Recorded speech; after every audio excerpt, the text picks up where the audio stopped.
It says we're live, but are we live? Always ain't that the question. Should probably get the music shit turned on. Well, here, let's turn on Prelude.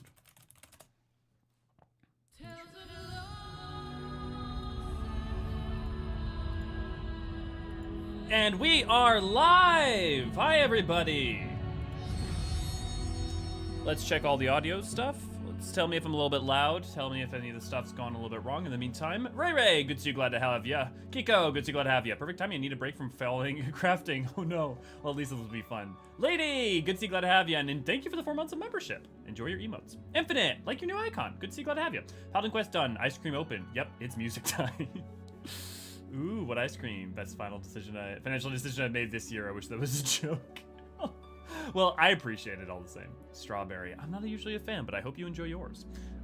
Could drink Band-Aid, lick acquired. I've already for music discussion.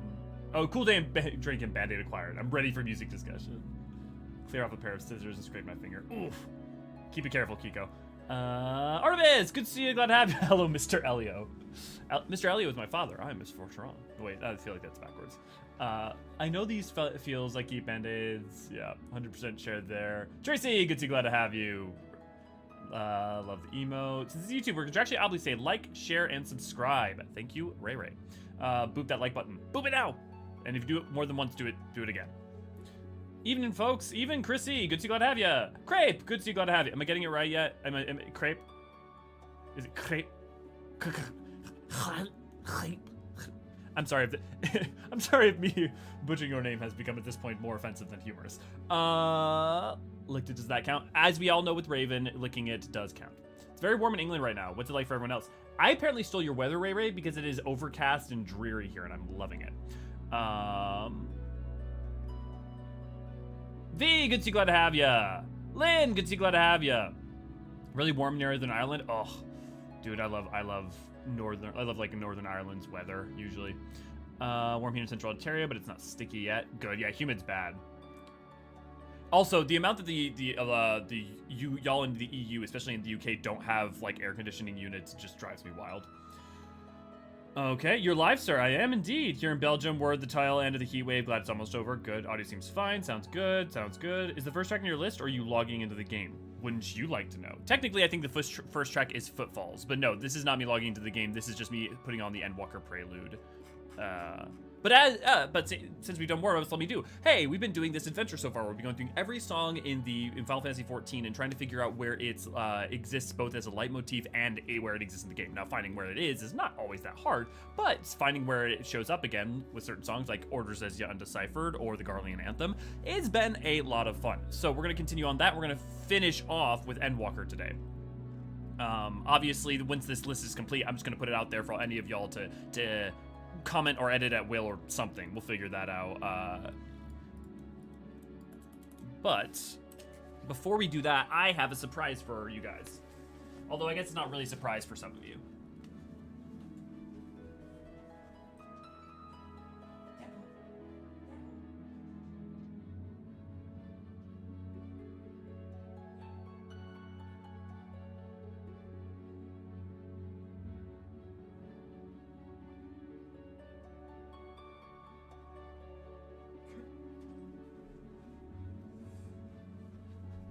Can you come here? Can you come here? Yeah, come here. Oh, 1, 2, 3. Oofda! The boy is here. Hi, I missed you.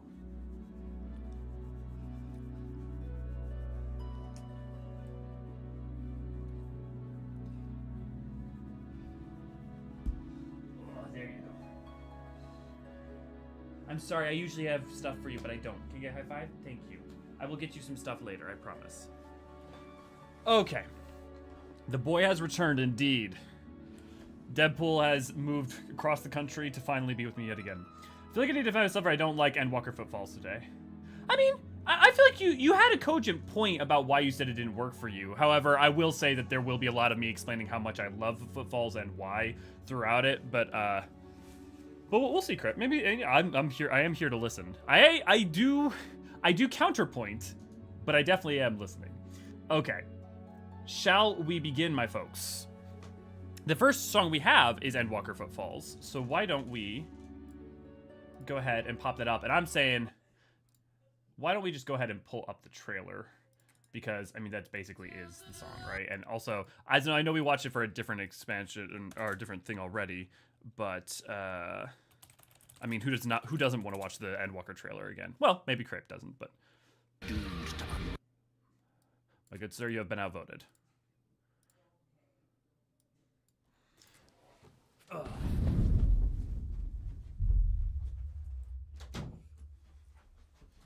I forgot, Crape, you gotta let me know, was your favorite Stormblood? It was the more orchestral one, right?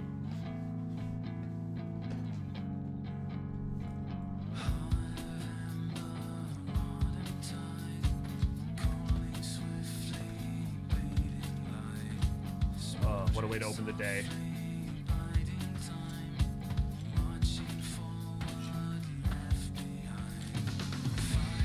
Also got the Paladin jacket.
You know.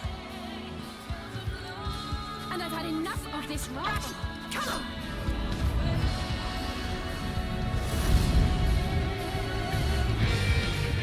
As the chaos spread, the stars seemed doomed to unravel.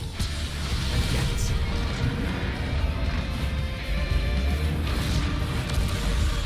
There were those who stood in defiance of that fate. So fucking good. The hour is come for truth. It's all or nothing. It's all or nothing.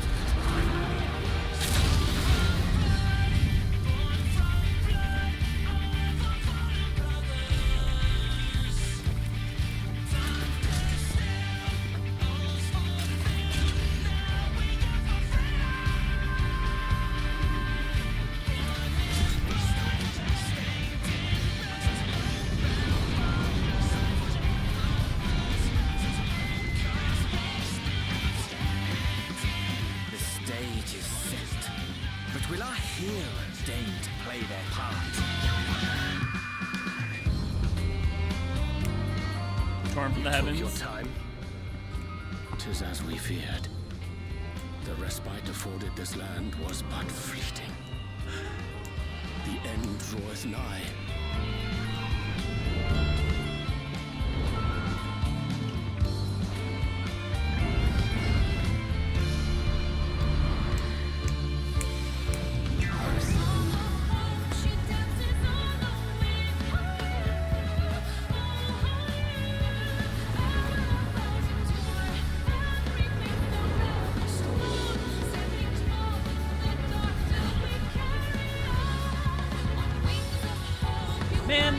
Watching this and listening to this just makes me, like, reignites my love for this game so much. I knew it. This star still has secrets to tell. Take care, my friend.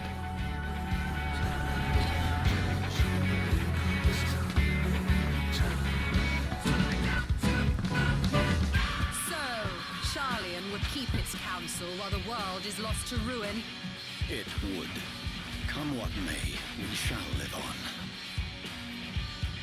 We must. Do as you must then, but we scions will fight until the heavens fall. Until the heavens until fall. Our last breath. Until our last breath.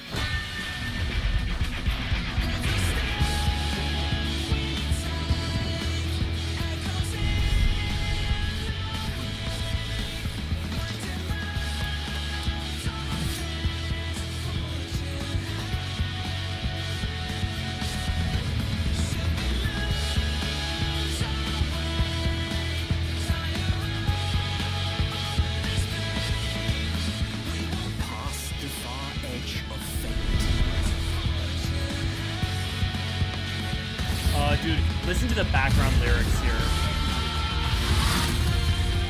Green blades dark like light.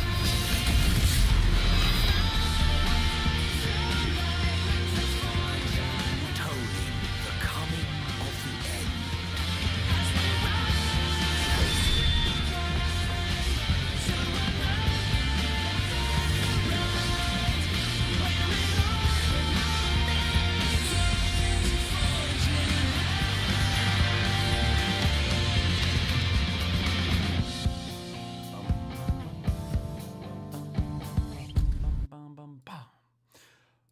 Oh, what a way to start it. Okay.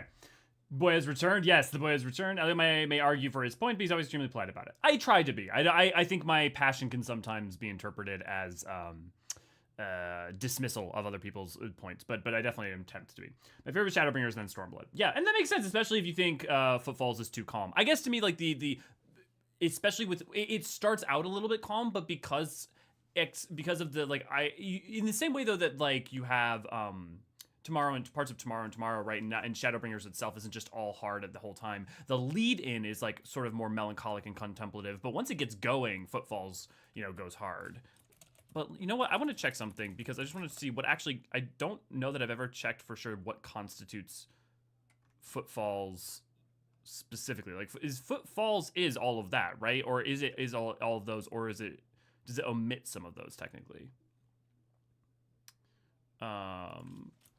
Footfalls ffXIV.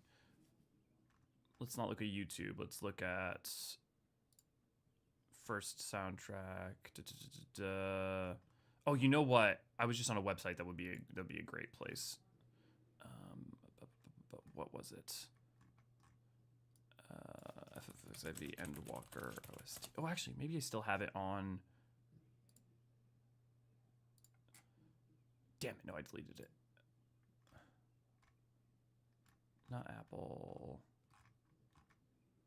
Maybe it was? No. There's a website that actually has all the time for them. The timestamps and stuff. Here it is. I have it over here. Footfalls. Oh no, it's 552. So that is self. Yeah, I guess like especially with the way it uses the Ishgardian theme, the way it uses the Stormblood theme, the way it uses the parts of like Footfalls builds, but then it kind of goes hard to the end, I guess to me, but I also like a little bit of more alti rock. I like a little bit more of contemplative. I like a little bit more of heroic and melancholy a little bit. So it appeals to me for sure. I mean, my second favorite is Shadowbringers. So I definitely connect with you. I do like the dirty when it's right and ready. I don't know, especially like I feel like when it kicks in at the end of 6.0, like that, like the guitar kicks in, it goes, man, it goes. Let's set this out so like it's easier to get access to. Sorry, I know I'm like tossing things all around right now. Okay, so Endwalker Footfalls. I mean technically, what is it? I mean, it's main theme of Endwalker, or well, it's one of the main themes. But it also has in it, obviously it has, actually, wait a second, what is Stormblood's main theme called Stormblood? Like, what the hell, what is the Doman theme even called, actually? I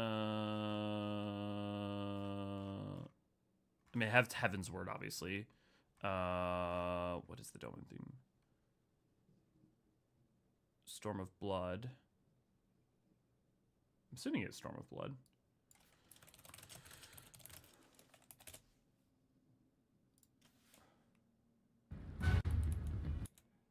That's Stormblood trailer.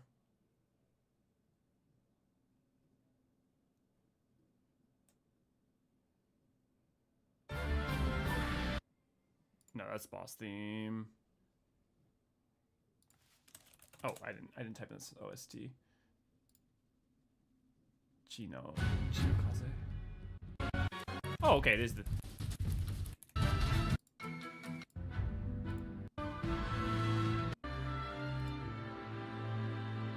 Yeah, okay, so it is Stormblood Blood.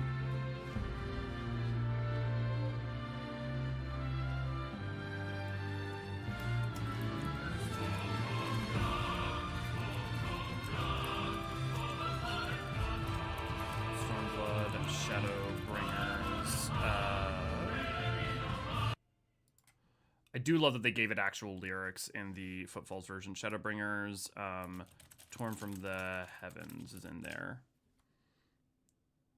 Okay, and then while we wait, I'll set up Prelude Tales, because that's a good song to talk to. Because this is the Endwalker version of Prelude. Okay. Any speculation on when 6.4 is? It's always the same. It's always 2 months after the thing. I'm guessing towards the end of July. What was the release date? 6.4 release date. I would also assume right before FanFest. 6.4 was May 23rd. Okay, so it's just gonna be 2 months after that, or 8 weeks after that.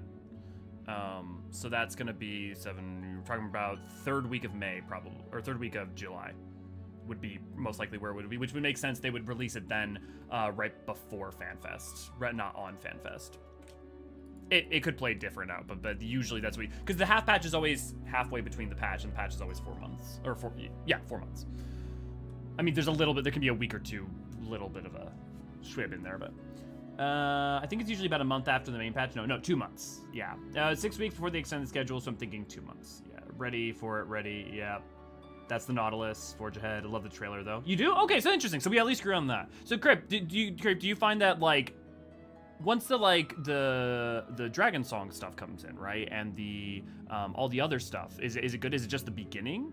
Because even at the end, right, it's still the Footfalls part, but it's like got energy. It's the Nautilus shell. Oh. Is it Spiral Symbol or something? I feel like we see a lot of spirals in Charlean. Yeah, it's the Nautilus. So the Nautilus shell is the symbol of Charlean, and it's used in their architecture. And it's just used as a symbol of knowledge.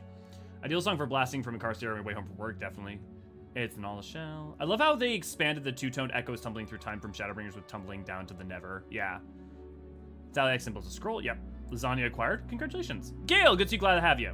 What's this? This is it's a musical stream where we go through all the songs and the music in Final Fantasy XIV and figure out where, not only where they're used, but also what their leitmotifs connected to. It has Triumph in it, no, rather than Stormblood's main theme. Great question. Triumph ffXIV, which, well, actually, I realized we have this. Well, Triumph is just using a version of Storm of Blood, right? Like, Storm of Blood is the first time the music comes in, and Triumph is using a version of that theme for its...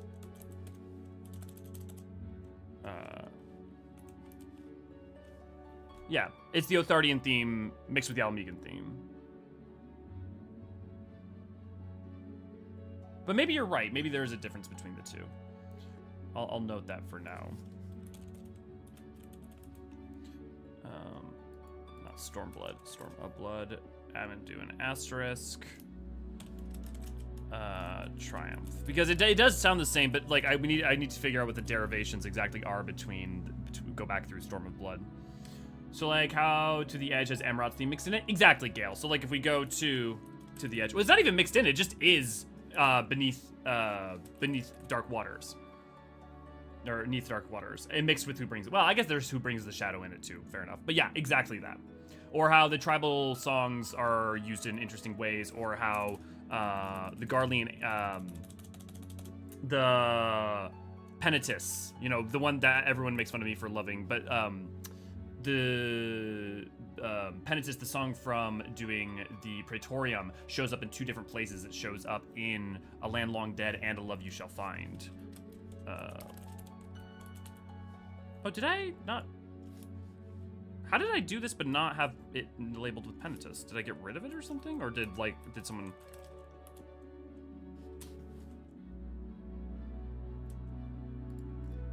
Well, either way.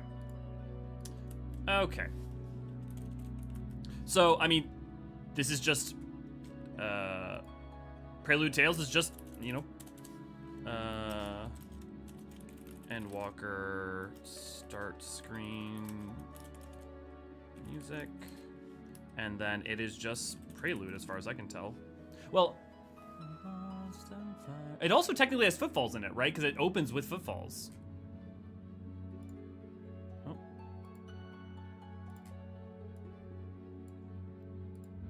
Because if we go to the beginning of it.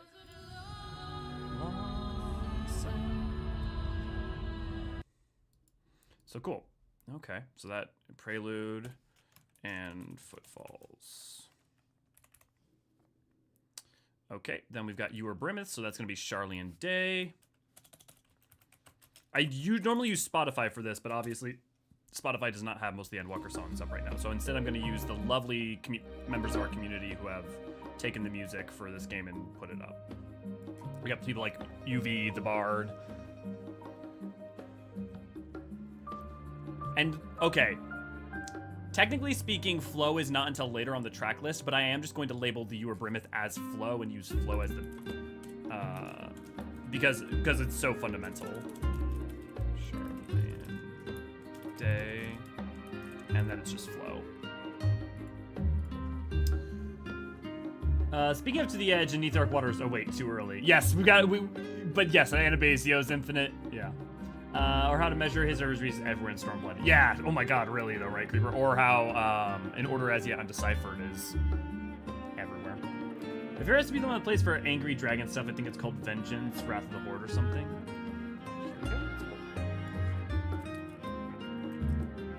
Vengeance. Doesn't seem like there's anything Wrath of the Icons. No, that's Primus. Wrath of the Harrier? No, because that would be. I don't know which song you mean.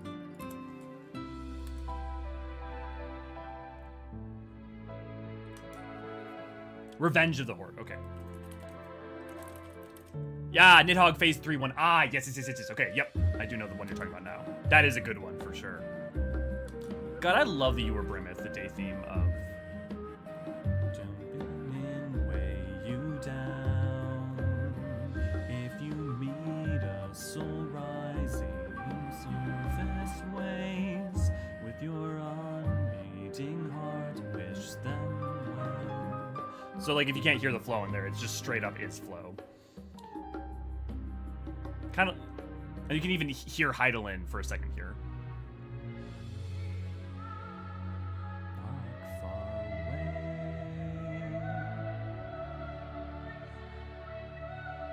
Which I always theorize, I wonder if the reason that you can be Hydaelyn because of that has to do with the Aetioscope. You know. Oh, also Mr. Steps. I didn't say good to see you, glad to have you earlier, but good to see you, glad to have you. Yeah, order yeah, exactly, Infinite. If you were bringing this flow, wouldn't Prelude be close in the distance? Well, Prelude is the Prelude mixed with Footfalls. Because it's... Oh, because of the tagline you're saying? So the thing is that Tales of Lost and Fire and Flame as a line comes up twice, except for it's sung in two different songs, and one of those songs is a female lead and one of those is a male lead. When it comes back in Close in the Distance, it's a male lead. The part from Footfalls with Prelude that we get is that part in the beginning. It's during the trailer when you see Alfie and Ali say, there's a female part that goes, Tales of Loss and Fire and Faith. But Close in the Distance does use parts of the same thing, for sure.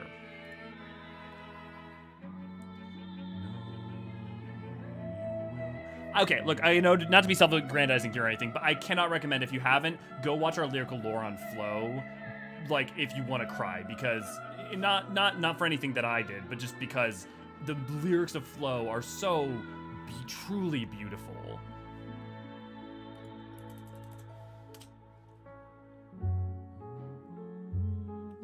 Wait.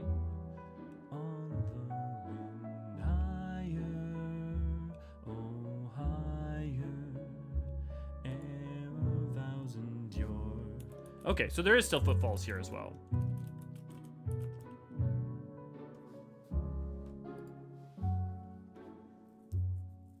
Wings of Hope, yep. Oh, the Resident Han theme has flown if I recall. Yes, it does, Scale. Definitely does. At the end of Heaven's Word trailer, they play it such a banger. Yes, the dragon part, the...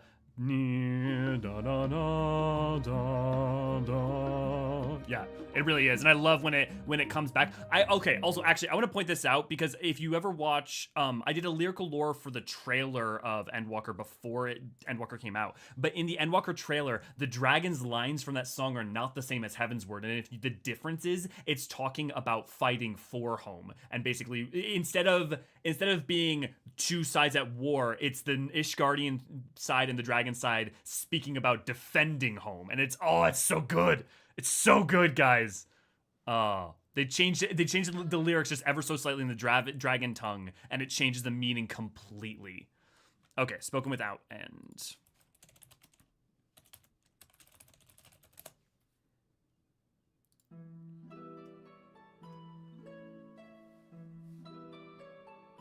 You don't have to. No. Great, that's fine. Yeah, and you explained your reasoning. I mean, like, look, the thing is, music is always going to be, to an extent, like, what hits hard, right? So my articulation is not some kind of objective articulation about you, obviously, Endwalker is the best because there's these metrics, right? Like, if shamisen connects to you, if certain things about, like, orchestral pieces from the East connect to you, Stormblood being a favorite is totally defensible. But I will say, I think... Footfalls is my favorite both for taste reasons and also for all the ways it connects deeply into its source material, which I think is true about Heaven's Word. I think it's very true about Shadowbringers. I think it's very true about Footfalls. I think one of the reasons that Stormblood tends to get loved less is that, you know, with less lyrics and being divided in two, it doesn't have as, I think, much. It doesn't. The instrumentation and the musical stylings connect deeply into to the expansion, but maybe there's not the lyricism that does so much. Stop being so reasonable. Look, if you want to, like, provoke me to, like, have a fight, I will give you my reasons. I will give you my logic. I will counterpoint, but I'm gonna respect that people have an opinion. You know, unless your opinion has to do with other dismissal about other people's tastes. If the opinion is Endwalker is shit and cannot be good, I don't have any respect for that. If your argument is I do not think it does not connect with me and I think it's maybe inferior on maybe some objective measures, like for instance the instrumentation is less complex, or like there's points you can make, fuck yeah, I'm gonna listen to that shit. Thank you, Ray, for the link. Yeah. I swear this one is some other time I can't put my finger. Yeah, oh wait, it's Footballs again, yeah. Dis som al ras a kin alana. I can't spell dragon speech. You did a great job, though. Great point in not expecting nuance in the analysis stream. I got bad news. But yeah. Spoken is just Footfalls, right?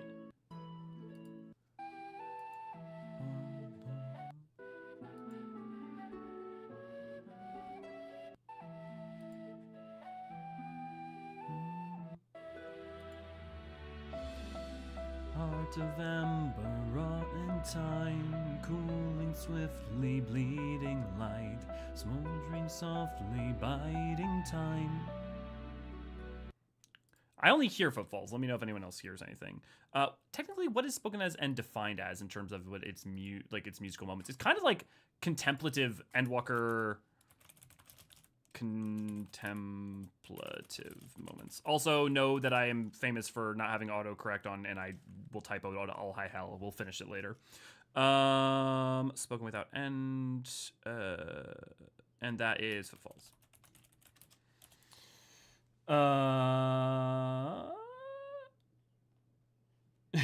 Only words I know in Dragon Tongue is Akmorn, and it translates to hope you pressed your mitigation in time. Well played, Infinite. Well played.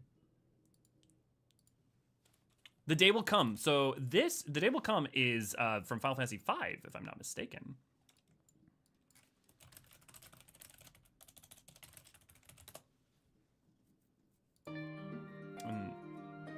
Yeah, and it's Baldesion Annex theme.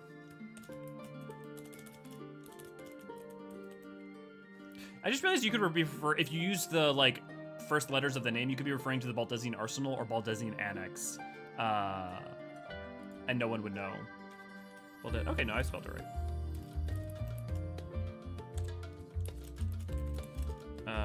FF5.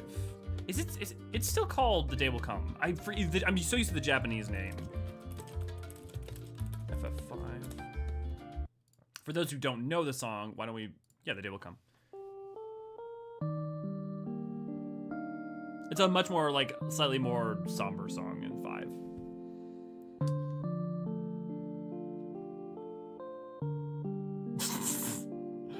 Lynn.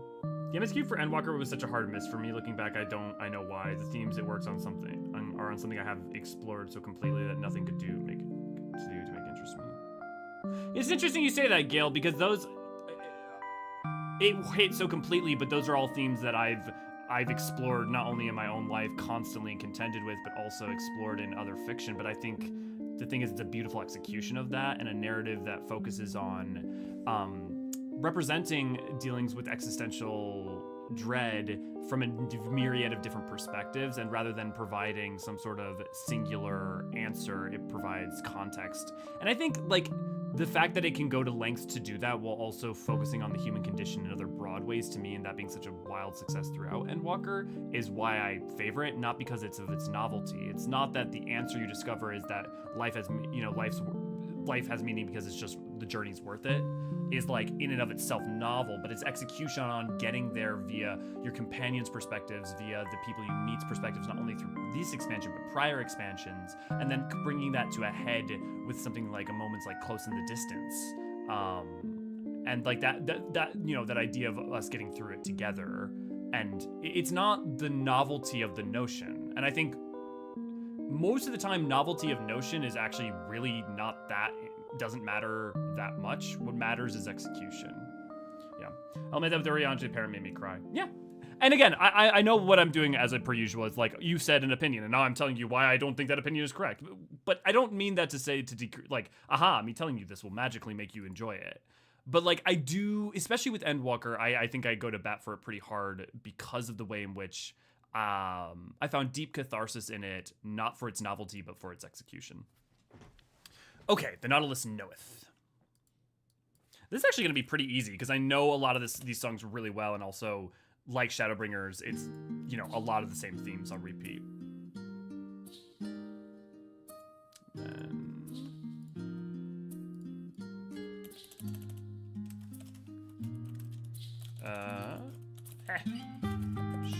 Garlean Knight. I almost typed Knight as an N-I-G-H-T. And it's just flow again. We'll let that hit for a second and catch up with you guys. If they stay, that's the good ending. And bad ending, they spread after the first hit and it's only you. Yeah, such a good song. Yeah. I'll admit with Eorzean J. Fush, good to see you, glad to have you. You ask me why. Ask any creature of this star and those above for answers, and they will tell you what suits their fancy. Xenos. Yeah, Fush, it's a great way of putting it. In that, like, I love that you get people all contending with some level of deriving meaning from it all, and you get 1,000 different answers. You get Xenos' perspective on it. You get all these different character perspective on it, and some of it's motivated by, like, expositorily having to contend with it in terms of, like, explicitly how Amon feels. But other times you just get Xenos reacting to a very human situation and just contending with it that way and be like... I love his line from that scene, right, where he's talking to Euless, right? Like, what would you... I don't remember the exact line, but it is basically... would you like it any better if I had a good answer for why I did any of this? Yeah. Yes, Charlian Knight. AC, good to glad to have you. Another part why some people hate Xenos, he's right about a lot of things and they hate that. That's interesting. I feel like I don't know that I know a lot of people that hate Xenos for thinking he's right. I think most people I know who hate Xenos hate him because they feel his character superficial, which I think is deeply... I think you have to ignore a lot of the text to feel that way. Or... I think if you miss out a lot of the text, it's understandable that would be the feeling. I have always found him to be way more tragic and compelling than that. And I don't mean tragic in a, it's fine way, but in a, a monster forged, not born. Which is kind of the lesson of, 14 in general, is that pretty much every monster you face, for the most part, is forged, not born. And pretty much every interesting monster you face is forged, not born. From Nidhogg, to Yotsuyu, to Xenos, to Vothri, to to Amon, to Medion, even, where she's at. I think what Xenos would be more accurate to say is less that Xenos isn't so much right, or at least I don't know that I would defend him as being right. I think the more interesting point with him is that his amorality and his connection to hedonism, it means that he's intellectually honest the whole time about exactly why he's doing what he's doing. It just is also amoral and hedonistic. He only cares to feel and does not care what that costs in order to be able to feel. Hope Punk stories like Endwalker. Hope Punk. I've never heard that term, Lynn, but that's a way to put it. Will always hit for me. Done recently. Yeah, same. Defiant hope in the face of despair is important. As a message I can do with hearing repeatedly, not just once. Yeah, Lynn, I think that's a great way of putting it. But I get why. I get that if you're coming to something seeking I don't even know if I would say novel message, but like something beyond just contending with the human condition side of that, why it would be less compelling. But I'd also say, like, ultimately that's what the entire every expansion has been. It's just an expansion about exploring the story of the human condition in different ways with 14. And I mean, in general, I think you can say that about a lot of different things. But even like that's ultimately really what Heavensward's about. It's really what Shadowbringers is about. It's really what Stormblood's about. It's definitely what Endwalker's about. You know. I feel like a lot of people see a character come back from the death and immediately write it off as bad writing, which I think is a shame. I think it's also bullshit in the case of Endwalker, because, like, at least if we're talking about Ultima Thule section, because literally the game goes out to incredible lengths to say, we can be brought back, we know it can happen, and then when we are giving ourselves, it is not because we don't know that there's the capacity to bring us back, it is because this is us giving our faith to the hope, to seeing you get to the end, to see you get through, and that our bringing us back will undo the sacrifice to get you to the end, because our friends have to do what they do in order for us to face Medion. Now, because of how things play out, we are able to bring them back without having their sacrifice be permanent. But I think that's completely different to then if they had been like, if going into Ultima Thule they had pretended like this was a permanent thing that could never be undone, and no matter what happened, this was it, and then they brought them back. I think context and execution of that completely differs. I understand people's like frustration with the amount of time you stole has done flow, right? Or that sort of repetition. But I will say, I think to the game's defense, when it came to things like Nanamo, right? When Nanamo, fake died from poison, I think the game has done really well at making that worth, or Yotsuyu and Go-Setsu at the end of Stormblood. I think those times, the game has proven that bringing them back ultimately was the right choice in order to make it, because there were really good stories to tell. Beyond that, I think it's also worth pointing out that the game has not shied away from killing people either. Okay. On to the Labyrinth. Labyrinthos. Labyrinthos. Okay, hands up. Who likes the Labyrinthos theme now? Who did not like it at first and likes it now, and who never got into it? Because I remember when we first heard this, when the trailers and stuff were coming out, it was definitely a mixed feedback. This is a question I came across. One of the things we are called is Bringer of Light, and the Paladin as an artifact weapon is called Lightbringer. I have to wonder, do the Ascians consider us to be the equivalent of their Lucifer, a flip version? No, I wouldn't say Lucifer, right? We're not... I mean, we weren't cast out by... I wouldn't use Judeo-Christian metaphor for it, because as much as there's the symbology of it with angels, like angels cast from Heaven's Gate into the Edge, I don't know. I mean, I guess you could say does a Zem occupy that role? But a Zem everyone was cast out from paradise is the thing. No one was. All the angels were cast from paradise in the Sundering. Well, you get Shadowbringers and expansion earlier, so Dark Sword, yeah. To the Edge has lines about angels falling. Yeah, there's multiple lines about angels falling from grace, and there's even Vina has lines, right, about henceforth they shall walk, and there's multiple points at which there's imagery and iconography used during the game reference the ancients. That's angelic, but I don't know. But remember, the important thing is that we were all cast. It was more like everyone was cast from Eden than it would be. That they were the loyal angels and we are Lucifer. Especially because Azem really wasn't even necessarily disloyal in a way. In fact, if anything, he was kind of the inverse. I was talking about Xenos to the back from death bit, but yeah, I agree with you take on the Ultima Thule criticism too. Cool. Yeah, Heavensward should be Lance and Stormblood as a katana. For the symbols, yeah. Like Broken Angels, Wingless cast from Heaven's Gate, yeah. And I think there's a difference too between using biblical stories or tales as imagery or iconography versus a general sense of, and like, I think angels as iconography and seraphim, that kind of thing, have transcended direct ties to Christianity, where I think you can use them, I don't want to say unreligiously, but with a more general imagery. In the same, I'm trying to think of a good example other than that, but I don't have a good one off the top of my head. Also, I think Labyrinthos day theme is just its own theme. Labyrinthos day, and then it's its own theme. So now we need down the up staircase. Oh, which is just the anti-tower theme. Right, I was about to say, I thought we knew that. We did that one already. We should have that one labeled in Heaven's Word already. Yep. And we were right, it did get reused in Charlian. I'll let it play for a second though. I hate it. You hate it, Tracy? Is it too like dun dun dun, it like discordant? We are opening the path so you can walk in the end, which is very touching. It did make my eyes roll a bit.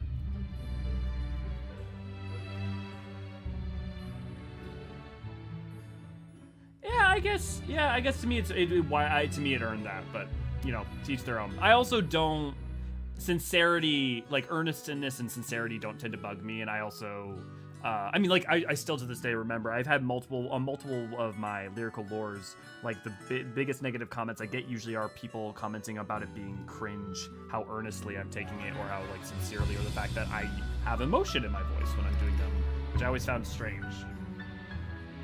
Also consider Zen was a betrayer to their cause. Yeah, I get what you're saying, and I don't think there's like nothing there, AC. But I don't think I've ever properly listened to Labyrinthos theme. The theme of Lab.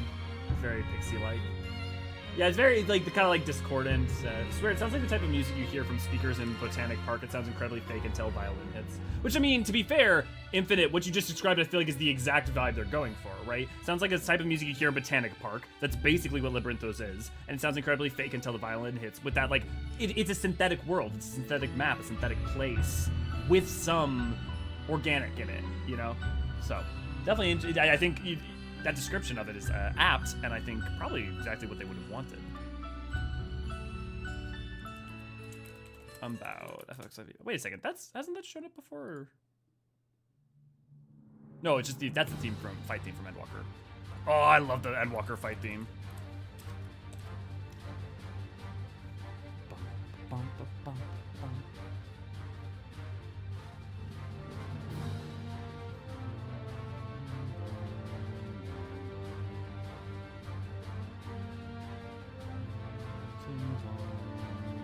Flames.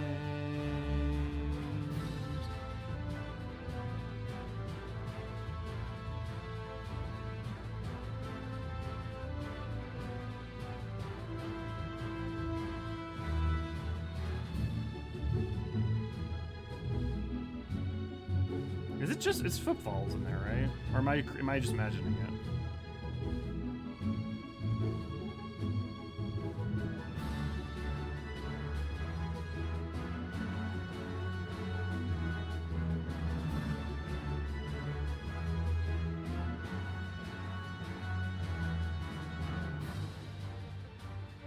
Oh, okay, I don't know. We'll have to see. But Endwalker battle theme. Footfalls? Okay, let me catch up to you guys in the meantime. No longer shall mankind have wings to bear him to heaven. Henceforth, hill shall walk. Yeah, fucking what a line. Ryan, good to see you. Glad to have you. How you doing? I thought it was whimsical when I first got to the area. Yeah, I definitely feel the whimsicalness of it too, Ryan. Sunglasses is not for her, it's for us after she becomes a literal god of light. A symbolic thing if we are God chosen to bear the light for all. I mean, well... It's interesting you say that, because in a sense we're not ordained by Hydaelyn. Hydaelyn is operating as part of a cycle that's already been set up to be ordained, but like, you're not wrong. Yeah, which brings me as a point of being like, this universe. Yeah. But I mean, in your point, AC, Vena would also be Lucifer. She would be the renegade god. She'd be the renegade, right? The more active one. What, you let media affect you? You're not jaded into touching stories? Cringe, gotta hate that stuff. Yeah, Gail. I mean, like, look, I'm with you, right? Like, I feel the same way. I feel like, why wouldn't you, don't you want your media to connect to you and move you? Even if, like, you know, it's like, okay, guys, whatever. Honestly, the culture of dismissing things as cringe annoys me so much. Not gonna lie, me too.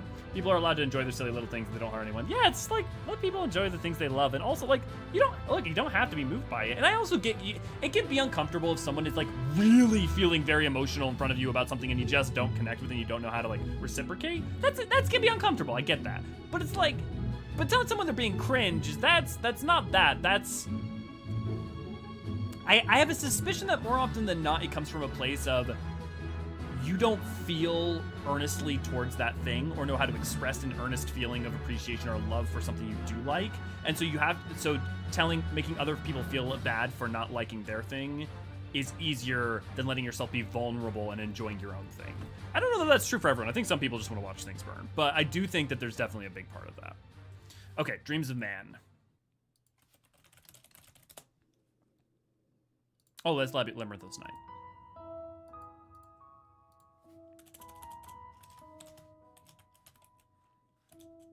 Labyrinthos night. And that's just the labyrinth.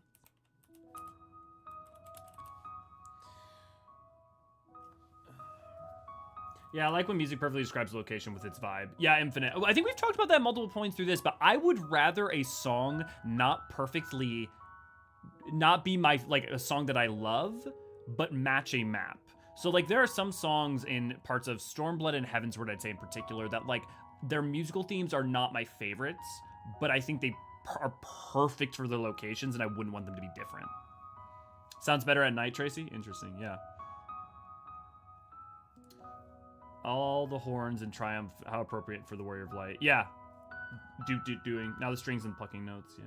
Sounds like it's borrowing the bridge, stories told along the way, tales of loss and fire and faith. Okay, yeah, so you heard it too. Yeah. Stories told along the way, tales of loss and fire and faith. I think you're right. Gail. Okay. Oop, fuck. Now we got Shade's Delight.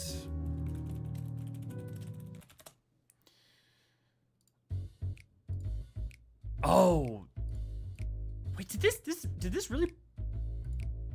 This showed up in... No. Really?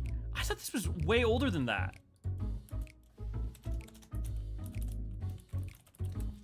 Endwalker... Funny event thing. Endwalker, ooh, I like that bet. Endwalker shenanigans, yes, I like that. Endwalker shenanigans theme. As far as I can tell, doesn't seem to have anything from anything else. I like this so much, you're on my main monitor. Woo! I'm main monitor content! I have the chat on the side. Well, good. I'm glad to have you, Gail. Thanks for engaging with us. Ethereal sickness, yeah. What everyone first thinks of Tracy. Theme of staring at innocent in various stages of undress. You're not wrong. Okay, Divine Words. I think Divine Words is Thavnair Day. Yeah. And this should be its own theme as well. Because if we assume it's the same as Shadowbringers, which is likely will, all the maps will have their own themes, but those themes will become relevant in a dungeon. The question is which dungeon they'll show up in first. So, does this show up in Venispati, or does this show up in... I think this shows up in This is Venispati, which makes me wonder what the Tower of Babel is based off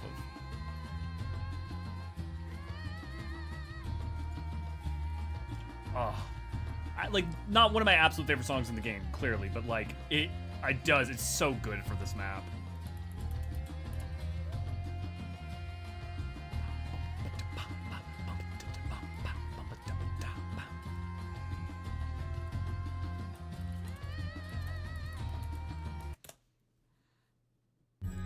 Razahan.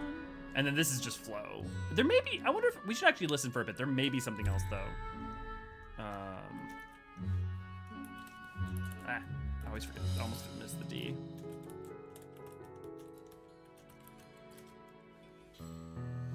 Oh, this is, wait, actually, no, because this is Razahan's Somber theme. This is before we go there later, actually. Razahan, this is before, yeah, Somber theme.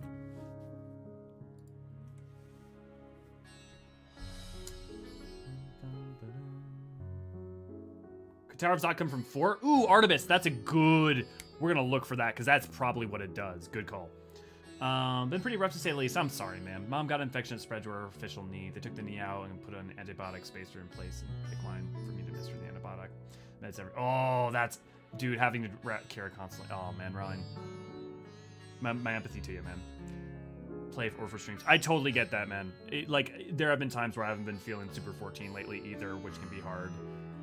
But just know you're always welcome here. Like, if you're ever feeling up for it, it doesn't matter if that's 6 months from now. I like the night theme of Old Charlian because it sounds like a calming lullaby, but more chill and relaxing. Something simple about the guitar. Totally agree, I see. So do we actually power through the ethereal sickness by sheer willpower? No, I think we just get better and we had some of the food.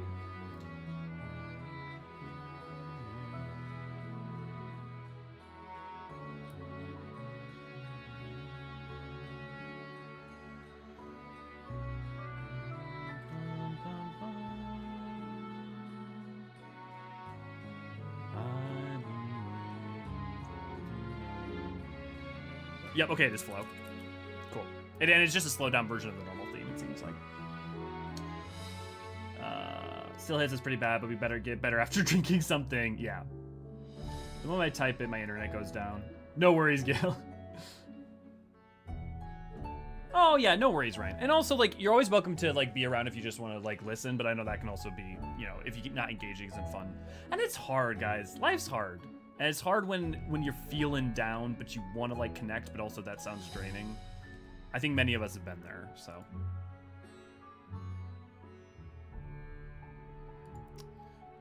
What was the now? Oh, sweet. Tower of Zot's next one. Seeing it, Tower of Zot.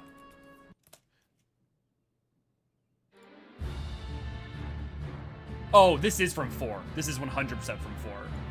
I'm gonna look up Tower of Zot. This is from 4.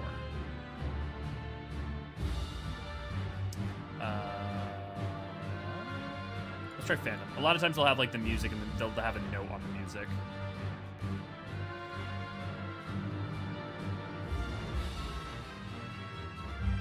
There we go.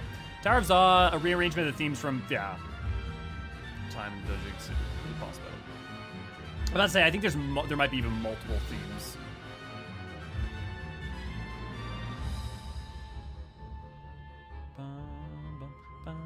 I'm just gonna put multiple FF4 for now so that we can carry on. But if anyone actually knows the specific FF4 songs, feel free to FF4 medley. Feel free to let me know what those are. Okay. Yeah, definitely don't feel bad about it, Ryan. Also, maybe I'm a bit biased for Stormblood as a theme. People's revolutions are always fun. Yeah, I mean, hey, I totally get that, right? If that is like, if the underlying principle and theme of the thing is like a war story of people's revolutions and fighting back like hits, then of course Stormblood's gonna hit, right? Like, it makes sense. Like, honestly, that's why I love talking to people who love Stormblood most, because usually Stormblood gets derided. For reasons having replayed, I feel like I understand a little better, because I feel like there's a couple, like, fundamental pacing struggles that Stormblood has, mostly to do with, I think Lisa's character doesn't get enough development in the first half, and the fact that it kind of has to reset its pace at multiple points. But, like, for those who it works, I think they do a stunning job of explaining the specifics of why, you know, why what works can work, and why whether it does or doesn't isn't just purely on the writing merits. On Blade's Edge. Oh, dude, on Blade's Edge, I'm constantly torn on whether I like on Blade's Edge or I'm forgetting Shadowbringers one, but the Shadowbringers boss theme. But on Blade's Edge is one of my favorite. It's so good. I love it. It's like, it feels like, I don't know, man. I don't know how to describe it better than like go not gently into that dark night, rage against the dying of the light, or something like, just like, I know that doesn't make any sense, but it's just like, it's that fucking standing in the face of impossible odds. The nightmare comes and the heroes don't necessarily know that they're gonna find a way through, but they're gonna fight anyways. Like,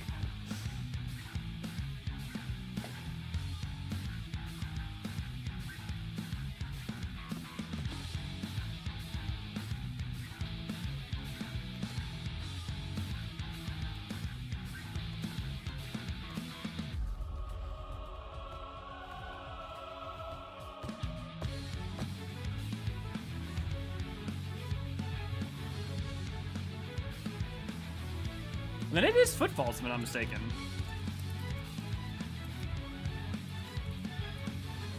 When we'll hear it in a second when he gets to it.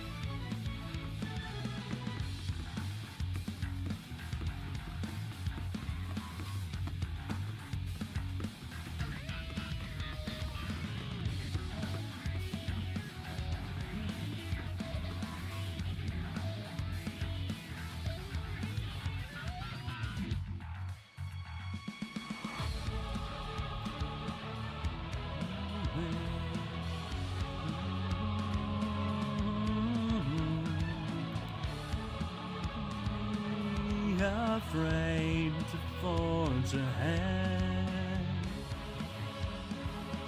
Should we lose our way, tired of all this pain, we won't be afraid to forge ahead.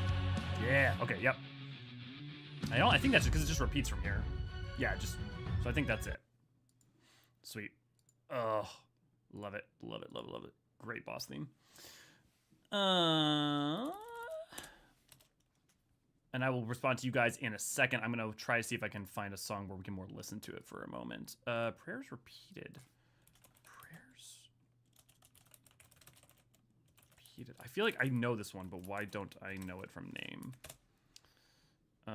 Oh, it's just Tavner's Night. That's why.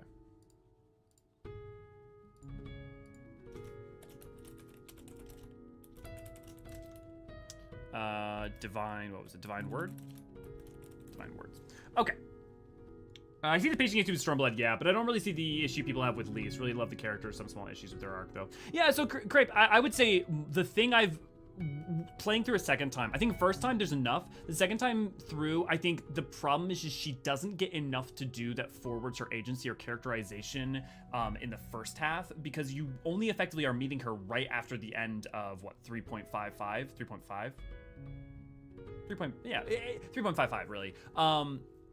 And like I think the problem is they give moments to her that should probably have gone to her to like Ali say even when you get into the Ruby Sea.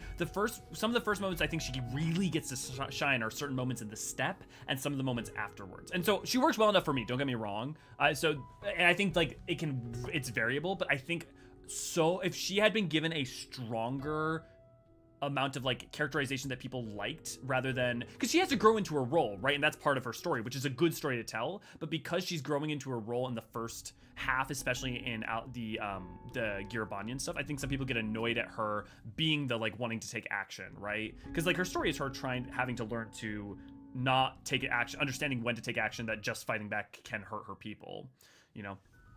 And when I use Seymour's Thea, did it? Ooh, Gale, I'm so excited for that. And in case you don't know, my favorite Final Fantasy X is my favorite single player. But I'm very excited for 16 because I'm hoping 16 is going to be up on there. Is the sitar they play at the Razanhan music? I think so. Wish Zot was a real word because I want to know why they named it Zot in 4. Probably just because it sounded cool, like Zotto. That's a real obsession for towers. I think fantasy in general has an obsession with towers. I don't know that it's Final Fantasy in particular. I think the idea of the spire as landscape, as symbol, you know, wizard towers. I mean, I think it's just as, you know, the castle turret, all those things. I think that's a fantasy notion more than it is for Final Fantasy in specific. It's where the Garlean solo duty made this theme more cloud than any mid-boss can. Yeah. Yeah. Some small issues with the arc though. Yeah. An Abanian Sky, not what I was expecting. Yeah. On Blade's Edge, it's hands down my fave mid-boss theme. Easy to top 3 dungeon boss themes in general. Yeah, it's real good. Oh, right, it is a mid-boss theme, isn't it? It's not a final boss theme. Or no. Yeah, it is, because yes, it is. Dude, guys, I'm so excited to tell you about some wordplay that happens later in this, because some of my favorite songs are going to be in this. I'm very excited. I wish they would use Papaya more. I love tunes like the funny tunes like a Gale. That's Ray Ray's like that too. I appreciate them, and I appreciate the people who enjoy them, I think, more than myself. It's kind of like, you guys ever talk to someone who's really into pro wrestling? I have no interest in pro wrestling, and every time I've tried watching it, I find it relatively boring. But listening to people who are fans of pro wrestling talk about pro wrestling is one of the funniest things in the, it's just amazingly entertaining. Gooey, good to see you, glad to have you. Okay, let's move on to the next one. White Snow, Black Steel. Ooh, now we're getting into it. Yeah, Garlemald Day.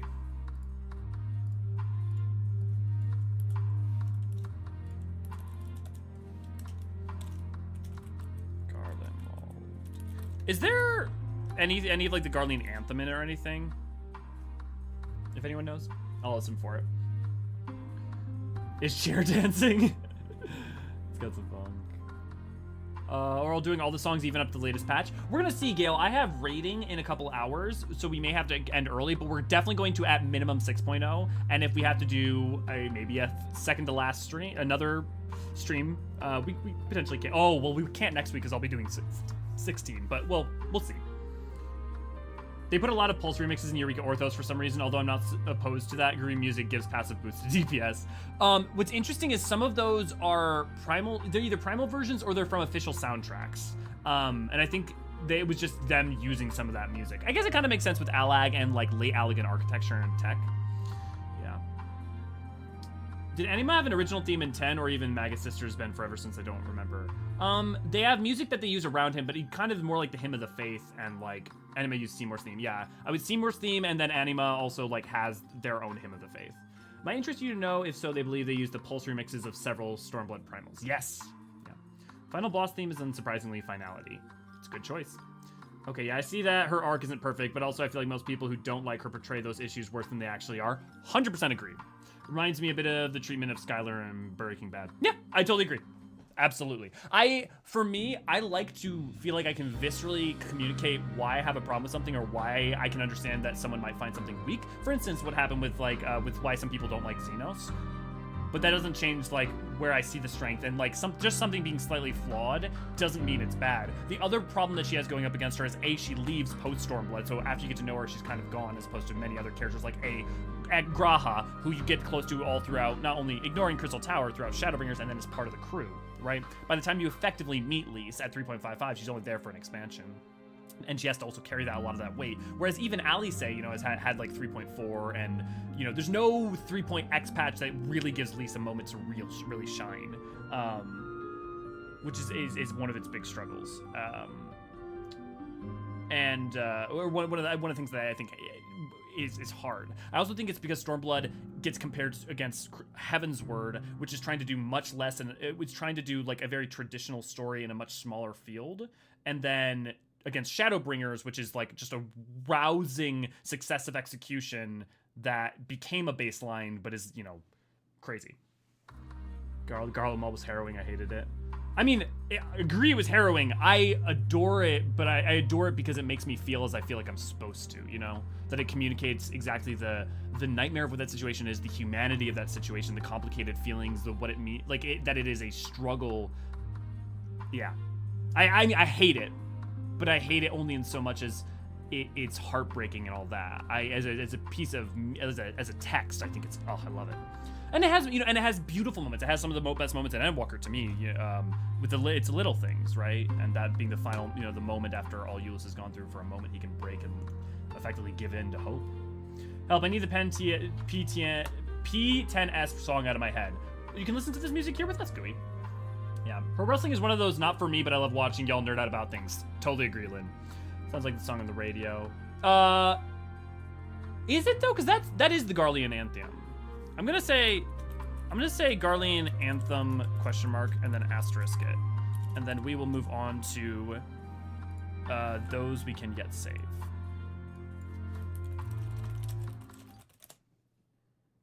Because it does kinds of sound like it, but I can't tell. Oh, Endwalker town theme, yes.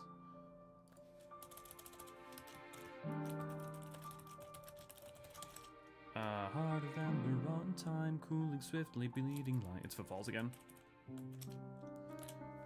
We'll leave it up for a second to see if there's anything else. Let's speedrun everything in this stream. It's mostly flow anyways. You're not entirely wrong.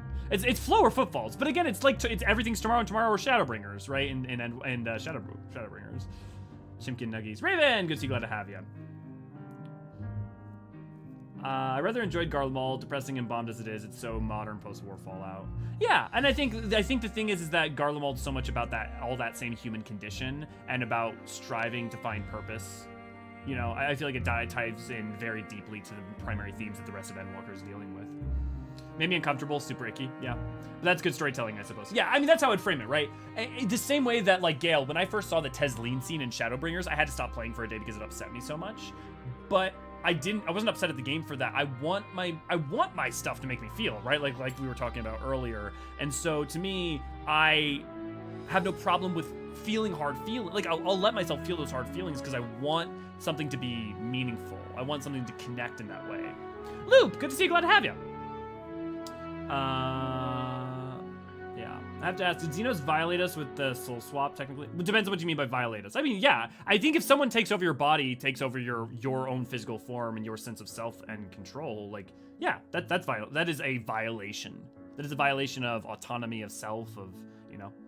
I'm torn on Garlemald. On one hand, it could not be any less depressing than it was. It would have just fallen flat. On the other, it did give me the one panic attack I had in this game. Yeah, Lynn, that's hard. Again, kind of like what I was just saying, even when we feel hard things, even like truly awful emotions, I'm thankful that a game and a story can make me feel that way when it's trying to, like, not just trying to like cheapen people, is presenting something incredibly hard and heartbreaking, or, you know, or violating, right? Even though I don't want that all the time, I can appreciate it when given it. You know, even if the experience of it felt awful, if the experience of it was meant to feel awful as part of this tapestry, I'm okay with it. But that's not for everyone, right? And also, some people just, you know, this sounds dismissive. I mean this in a kind way. I don't mean this in a dismissive way. Not everybody wants to be challenged by their media. And especially if they aren't expecting to be, that can also be frustrating. Which I'm not saying is true of any of you guys necessarily, but yeah. Yeah. Hi, Loop. AC, when we did. Well, good news, Garlemald is torn too, so you're not alone on that. Yeah. Rather than pro wrestling, I find watching civilian wrestling more hilarious, like elder people pulling off the elbow drop. Town theme is named Those Who We Can Yet Save. Damn it. Yeah, always getting you with the feels, Infinite. Oh, right before I forget, P9, P10 are just distorted P12. Well, but they also have sick in the, well, yes. So, but they also are using Peace, Scream, and Sick in it. So technically, they themselves are also, yeah. But we'll get there. Speaking of hard feelings, Home Beyond the Horizon next. Yes. There's a bit of a close in the distance in there. Was it close? Was it a bit of close in the distance, or was it the same part that's in Footfalls that ends up? That is also in Close in the Distance. Like Tales of Lost and Fire and Flame. Like the Close in the Distance has all that. But here, we'll move on because we're gonna do Home Beyond the Horizon. Which is the Garlean anthem. Oh, it's so good. It's like a dirge for Garlemald. Bum, bum,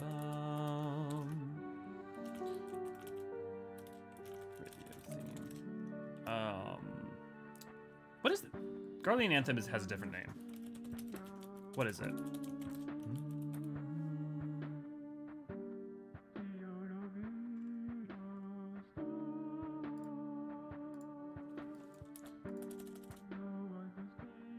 Imperial Will, that's what it is. I knew it wasn't. I always forget. There's a lot of names to know. Imperial Will, Elio. Thank you, Infinite. Yeah, no, what made me feel worse in this game? Guys as children. What happened in that arch made me so angry with all of that. Yeah, you, Gale, and I think a lot of people. It's interesting. It makes me very upset, but that, I think... It's interesting. a lot of people I know feel like that is one of the worst things, if not the worst thing for them. I was much more upset by Teslene's fate, or the fate of the father who sacrificed himself for the project to save his his wife. Like, I hate what happened to them, especially the body horrors of, like, the fate of, I'm forgetting her name, but the ruby weapon, obviously. Like, any fate like that, a fate worse than death, it viscerally hits me, especially a destruction of self, a transformation of self into something you weren't.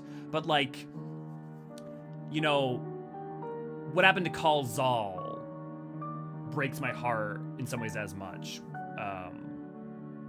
But yeah, it's definitely interesting because I hear that all the time. Very, very common. Do you use the term dirge correctly? I wish I could sub to you twice now. I mean, yeah, but it isn't it? It's like, it's a dirge for, you know? Milisandia, thank you, AC. Midst of loss, there's still love you shall find. So Gaius didn't lose all at all. I don't know. It's interesting. Does love you shall find, is that for Gaius or not? Or is it for those who remain, who are either part of Garlemald or suffer its... That is such an interesting question you could ask for a while. What is it? It's white snow, black steel, and then it's what? Black steel, cold embers. That's what it is. Black steel, cold embers. I do love that it's white snow, black steel, cold ember, or it's white snow, black steel, cold embers. I kind of almost wish there was another thing that was like cold embers, white snow, which was like a resurrection. Like, if they ever did a song that was like Garlean restoration, I wish they would call it cold embers, white snow, or something like that. You know, bringing it.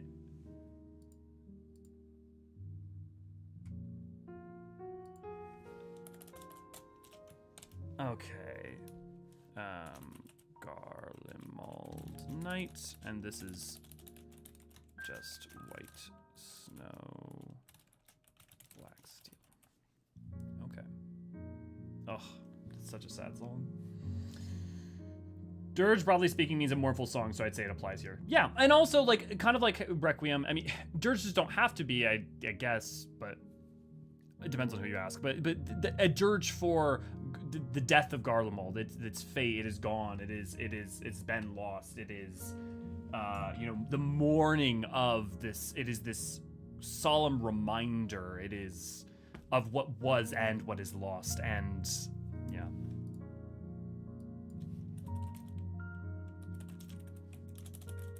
Okay. Tremble, Final Fantasy 14. Ooh, nope, that's the trailer. That is not what I want to play. Tremble song.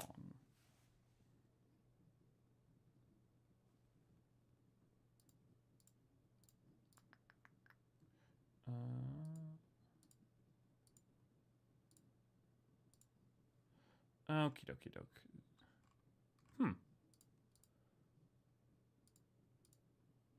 Peggy 16. What's... Oh god.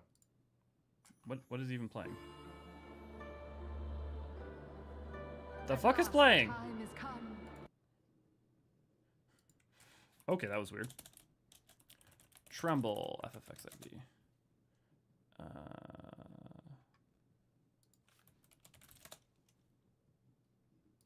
Huh. I cannot find it. Well, we'll just have to skip it for now. That's fine. Each drop. Ooh, yes, each drop.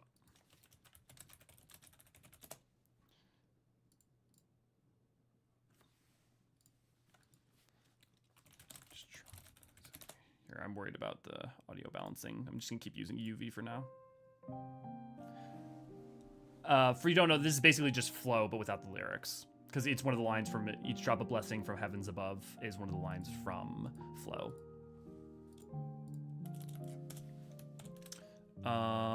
What would he even classify it as? Because it's...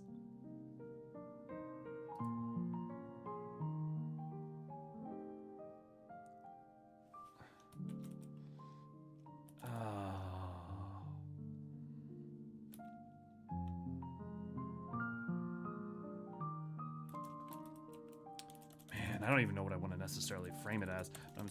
For now, I'm just gonna say lyricalist.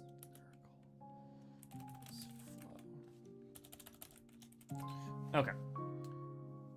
Yeah, I still find it interesting that radio started playing this song on repeat after Garlemald's fall. It could be that it was the last things that played there, yes, but my bet is that it's Garlean's Everything Is Good Sit at Home song they play on the radio during huge turmoils. Yeah, the kind of like the music that would play during if the bombs went off, that kind of thing. You ever see a stream where the streamer goes to YouTube and sees a thumbnail for the stream you're watching? It happens if I go on YouTube while I'm streaming, my own stream will pop up. I don't know why they would do it, but Mac, good to see you, glad to have you. Yeah. Can only open this very streaming not cause new calamity. Yeah. Yo dog, we saw you like streams, so we put your stream in your stream so you could stream while you're streaming. He couldn't, well, I think if he doesn't. I honestly hope we get a Garlean restoration event, because my feelings on that are they've suffered enough time to be kind. Nothing more can be done to them that would be constructive. 100% agree, Gale, and I think that story thus far would agree with you pretty firmly. Which is, it's all about navigating, creating a better world and finding that way forward, and it might be fraught somewhat, but it can be figured out and it can be found. What that looks like, I think, is the story, is one of the major stories that comes next. I think even 6.x, I remember when Endwalker finished, I was like, this is going to be a major narrative thread, like, for a while. Like, it's maybe not going to be always the A plot, but it is going to be a B or C plot constantly for quite a while to come. And so far, I think the patch content has borne that out. Instrumental flow. Ooh, that's a better way to put it. Thank you, Tracy.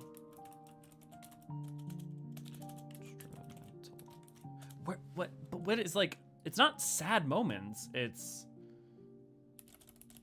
I'm just gonna, I don't know, for moments of heart, for now, that's just what I'm gonna put, because I don't know what else to put there.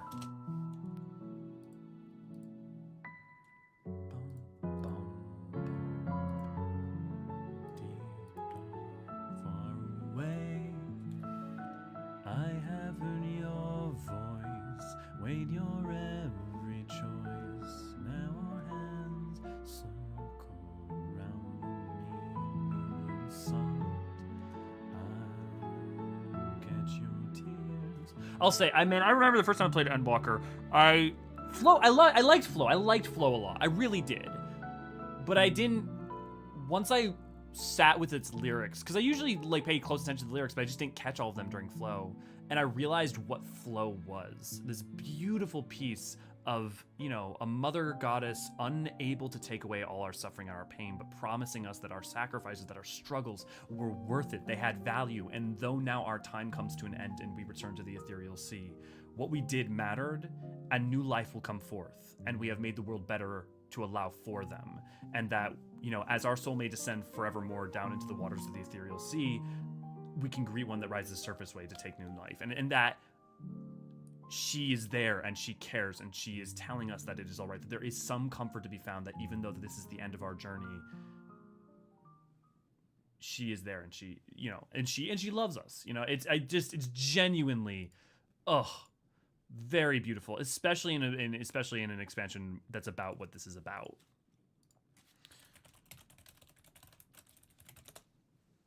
Okay, Garlemald Express. Okay, this is just white steel, black snow, or white snow, black steel.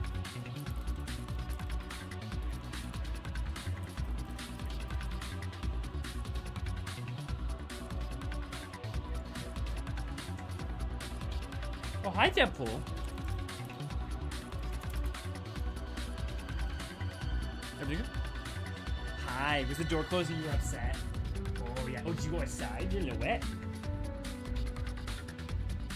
Who wants to see Deadpool again?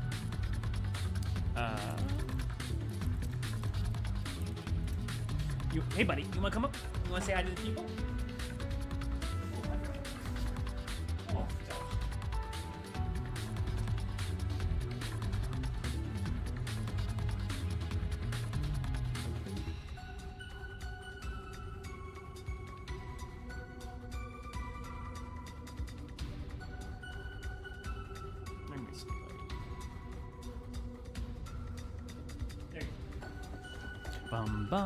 Okay, wow, it's funny. I can hear now all the white snow, black steel stuff.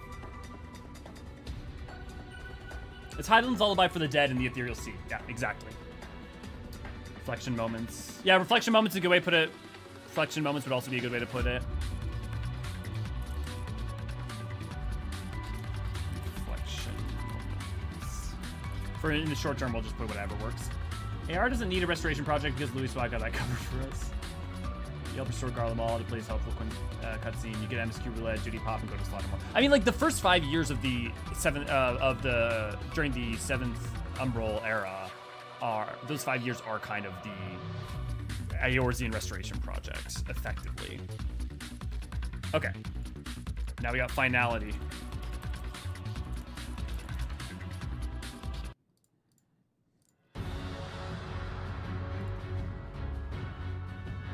And this just is Heart of Amber. This is,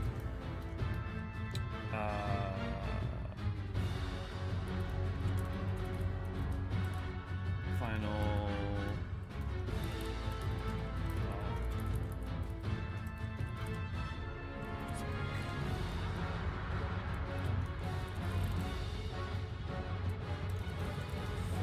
Okay.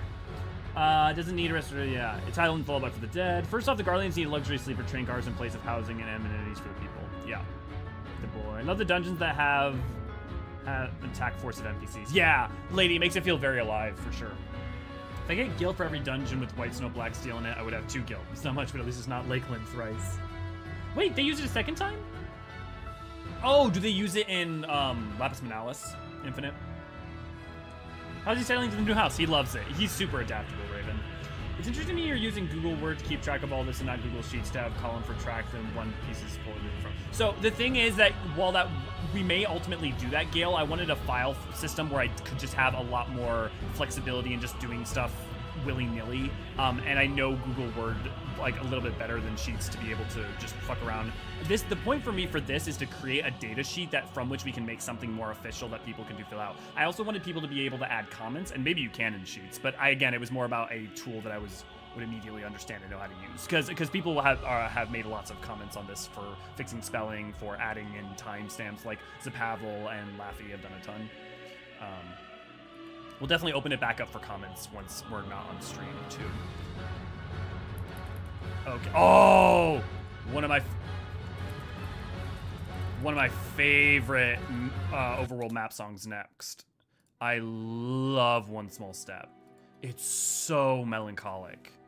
It's so perfect for what it's trying to be.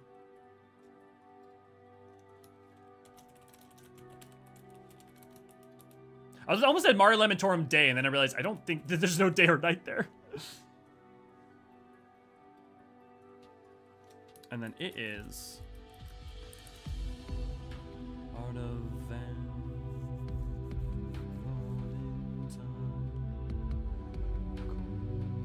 Okay, it is Labyrinthos. Now it's interesting infinite, yeah. Is this theme for the fight against Zodiark 2? I don't think so, no, because that's Endcaller, if I'm not mistaken. Yeah, because we got Endcaller up here. Yes, Endcaller is where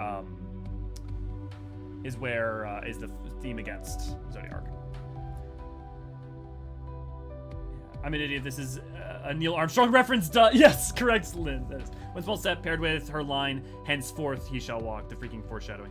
That's well. There's also one small step, and then there's there's another play off that in another place, for sure.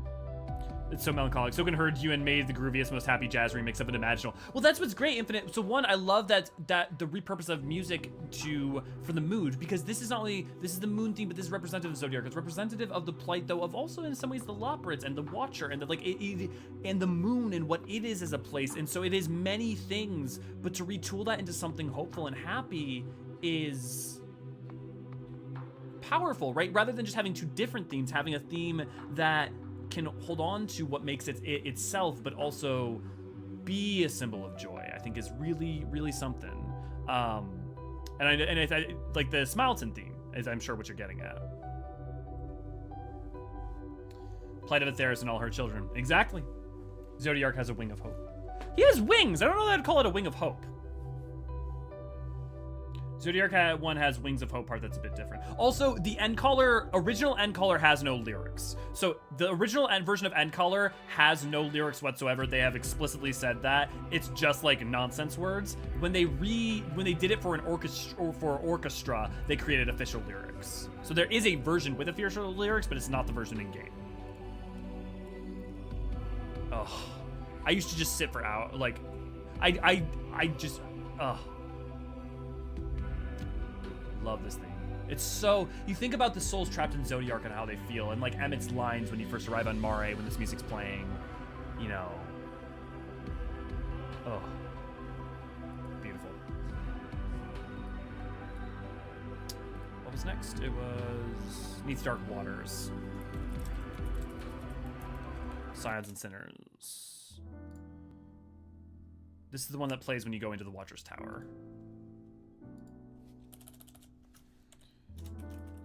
Watcher's Tower. Neath Dark Waters.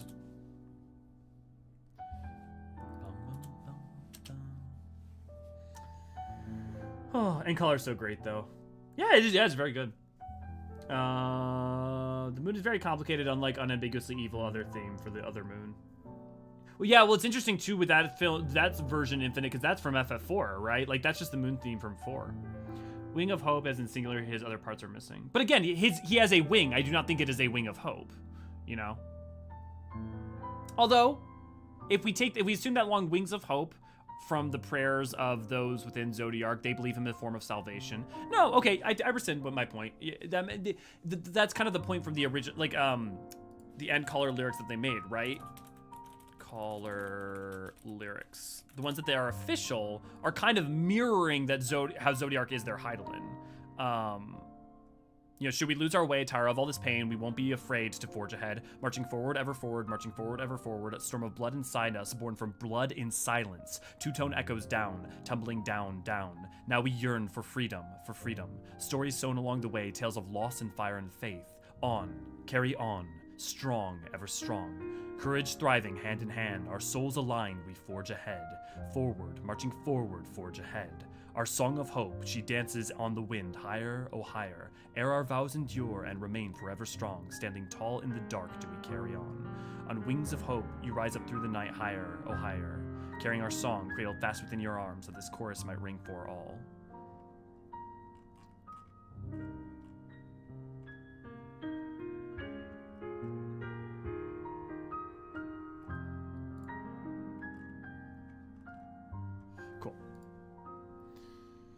Hitler is trapped in Zodiark in the little quip about replicated Amarot. That is so very sentimental and like him. I know, it's so good, Gale. It's so good. Zodiark's one-winged angel.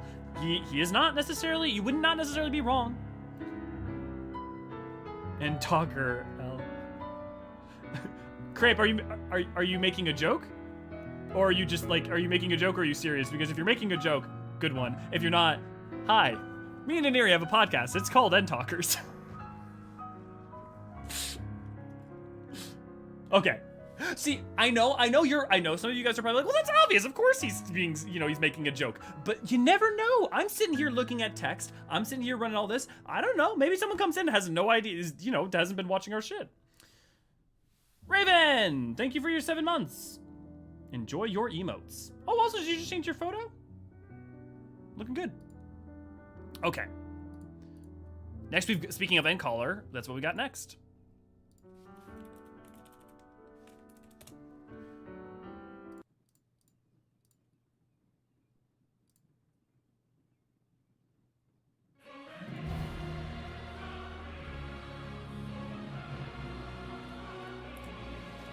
Oh, it's such a perfect theme for Zodiark, too. It's such a perfect theme because it feels like a final fight song, and yet it's only trial 1. Zodiark.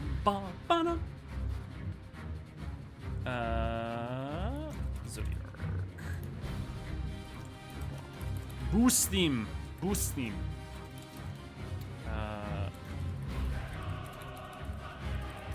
For it is always footfalls. For the first 5 episodes today while doing all this stuff. Nice. Hope you enjoyed. You have a podcast? Link in the description. Yes, Ray, if you're around, if you could pass it, that would be appreciated. Me and Aniri have, in all our free time, been slowly going through talking about Endwalker bit by bit. We've been doing it for about a year, and we only have like 11 episodes because me and Aniri's time just does not match up perfectly. But yeah, if you want to listen to it, it's called End Talkers.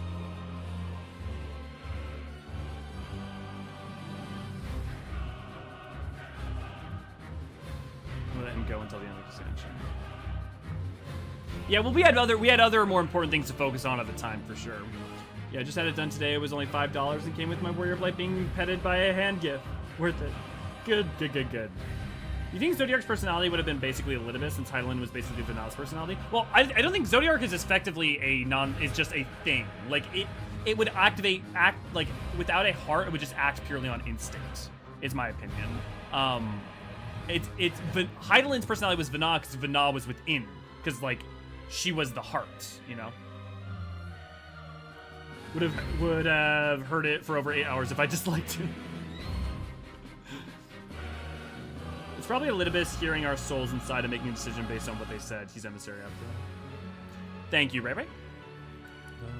Higher, oh higher, and our foes in I remember day one, when I would, like, day one of launch of Endwalker, when I was fighting him, and I was like, I got so excited because there was, like, all these crazy things going on, and I heard that part, and I just started singing the lyrics along with it. I was just like, fuck yeah, like, in the middle of it. Oh, that was great. I remember I beat Endwalker's MSQ before the game technically was officially launched, because I beat it in the 3-day window before official launch.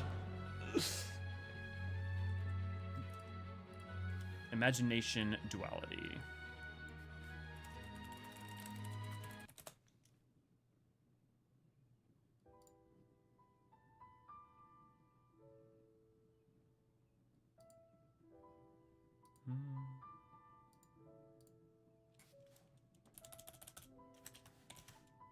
I'm gonna just go right now. I'm gonna put this as Sorrows of Amon because that's what it's usually when it's used for. Heaven's Ward.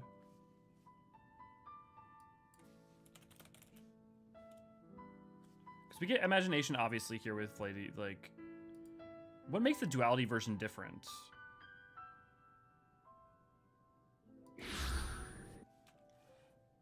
I guess technically I could just put down imagination as the. I'm just gonna put slash.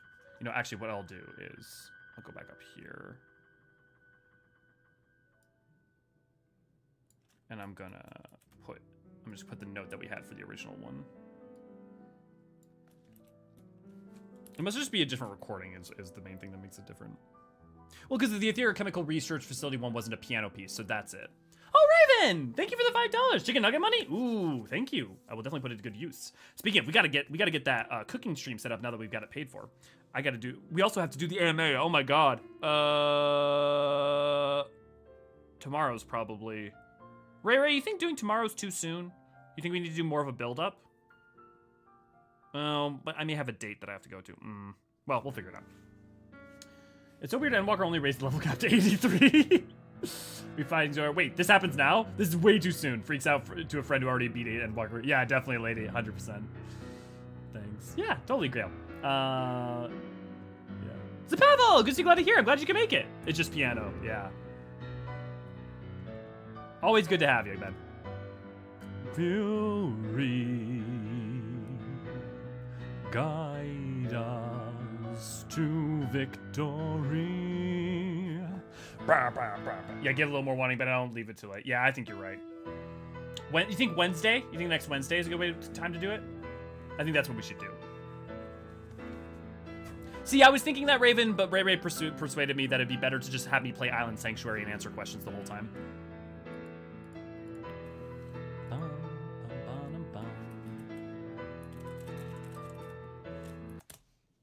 Welcome to our town. It's the Lopper theme, and that's from 4, right?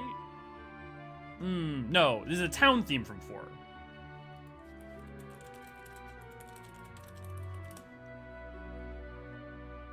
Yeah, okay, it's a town theme from 4, okay.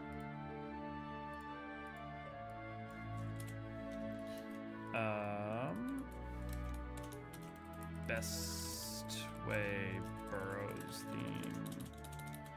And it is, FF4. Welcome to our town. Okay.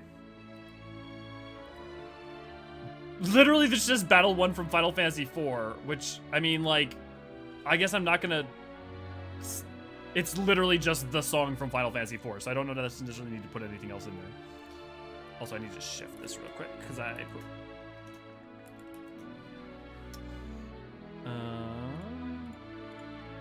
What comes of despair? Now we're gonna get in some oof. Got some heavy stuff coming up. Oh.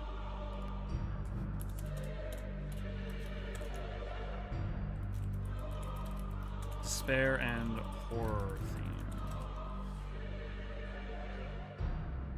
I mean, it's used. I mean, obviously it's used with the final days. It's used earlier though with Xenos when he's doing the body stuff. That's the first time I can remember it being used. Okay, QA while cooking, yeah. Piano, yes. The time of Monstol Heavensward theme by virtue of being elegant facility theme. Well, I think it makes sense though, Infinite, right? Remember his not only him belonging to Syracuse and obviously having a deep, profound effect and meaning on him, but Xande and like so much of Amon is tied to Crystal Tower, you know? So it makes complete sense. And the fact that it was the Etherochemical facility was because it was an elegant facility, one he had a major part in. So the theme being what it is, I actually think works very strongly, you know? Okay, while cooking. That of ever do our aching souls march heavensward. Yeah, one vow, one burden, great. Yeah, good shit. Should really give it more warning. Yeah, we got that. It felt like Wednesday would be good. Felt like doing a cooking stream when your mind isn't fully focused on the hot and birdie thing was not a good idea. You know, you say that, but I'm used to like a kitchen cooking environment where you're talking to everyone, having to serve orders, and having to do multiple boilers at once. So honestly, I think it would be fine. But you know, but we'll see. All 20,000 sub thing was just a ploy of Ray to make Elio play Island Sanctuary. I love Island Sanctuary. I just don't necessarily always give the time it needs. Yeah, I'll be busy sadly on Wednesday unless you're gonna do it later in the noon. Oh, it would be probably going all day, or at least for a long time, Raven. Is there a law break called Best Way? If yes, he will be a best boy. If there's not, there should be. What comes of this pear juice mostly? What comes of despair? Horrors beyond human comprehension, apparently. I need to do an Island Sanctuary again. It was calming while I listen to the true crime videos in the background. Island Sanctuary is great for relaxing too, that's for sure. Unlike this song. As the Sky Burns. Great! On to the next one that's gonna be relaxing. The Sky Burns. Vanaspati. And Vanaspati, this should be Divine Words, right?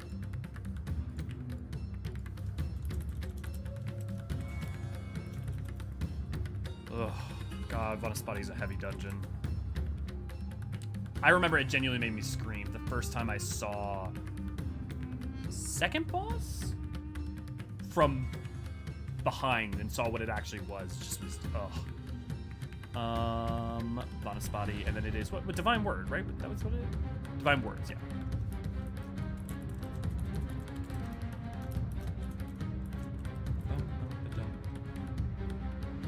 The elephant, yeah, as a Pavel, yep. I think having a randomly burning stuff while trying to get answer questions would be very funny. As long as I don't mind suffering from a few burns. As long as it's not just damaging the house at all.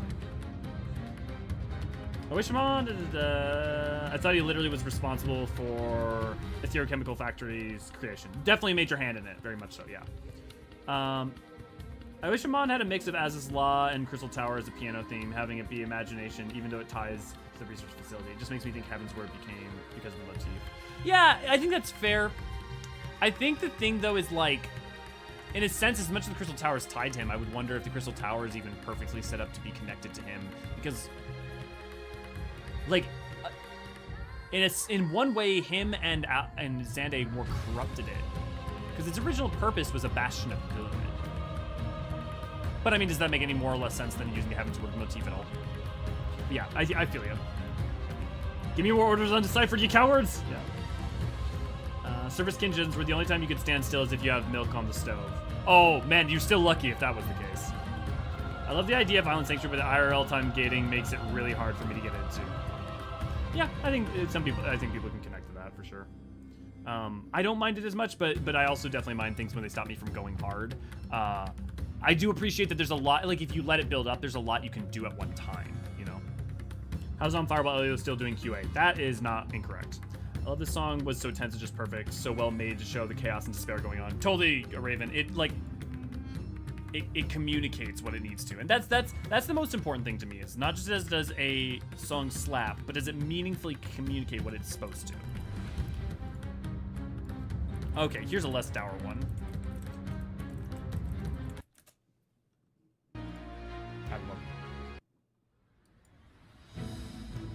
God, when this hits, when you're on top of the tower with Kairos going out during Elpis, oh, it's so good.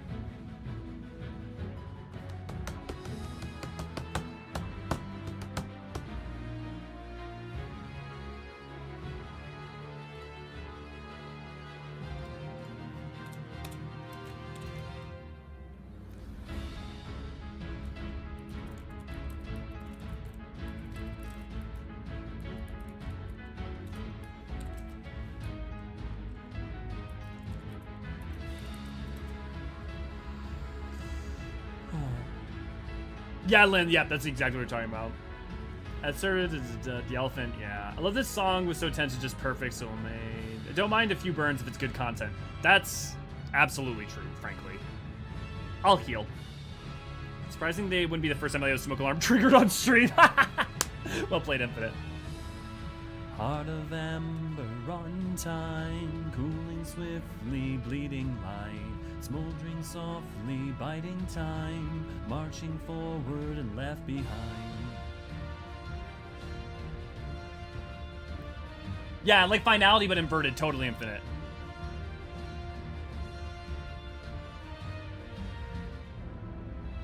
Which is exactly what we're getting at, right? Like every version of it is heroic in some way, but it's you know, the small light fighting against the darkness, or light descendant fighting its way through the shadow, or, you know, like, just by changing the, like, key and the tone and the, ugh, it's so good.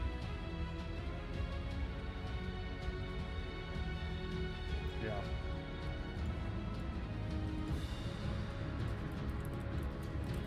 Sky Unsundered. Okay, Elpis time. Oh, God, I love this piece.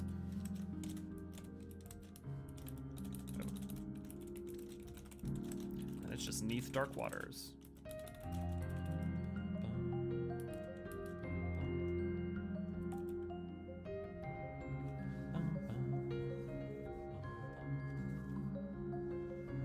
I can tell you from experience that burn scars tend to hang around for a bit. I can also tell you some. I have more than a few on my chest. So I have worked both in kitchens that primarily worked in hot oils, and then also as a blacksmith and a goldsmith, or silversmith more specifically. So I have been splashed by hot oils, liquid metals. I've had every kind of burn you can imagine at this point.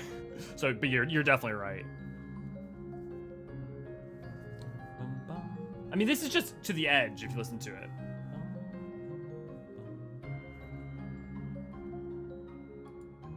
And to the edge is just Neath Dark Waters. Maybe I'm wrong.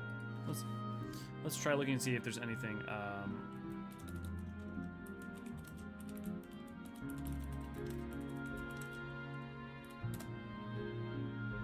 Oh, of course it's not going to actually pull up. Sky Uncentered. That's why I messed it up.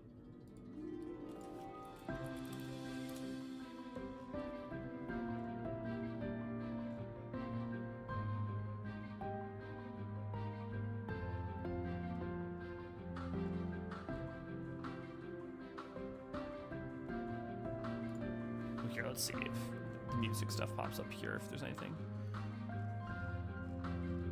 Well, here, at least let me, maybe it's just to the edge, but let me like point out the beginning part.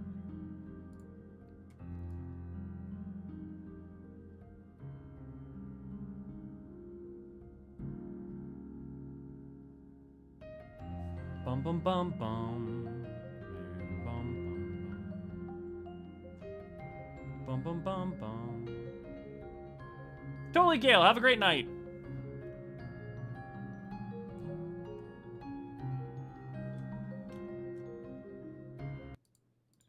Here to the edge. Maybe I'm wrong. We'll find out. This will be fun.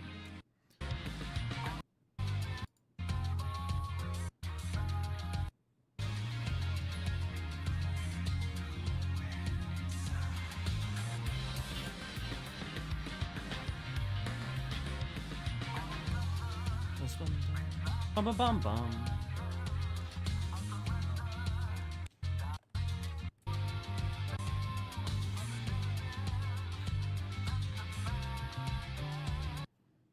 Dylan, good to see you, glad to have you. Definitely reprise of Neath Dark Waters into the edge. Yeah, okay, cool. It's hard to hear at first, but that's the like the.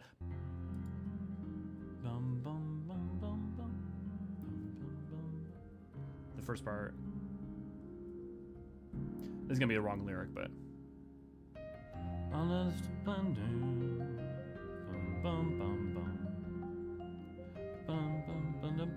Yeah, it's a very different. It's a very, very different tempo.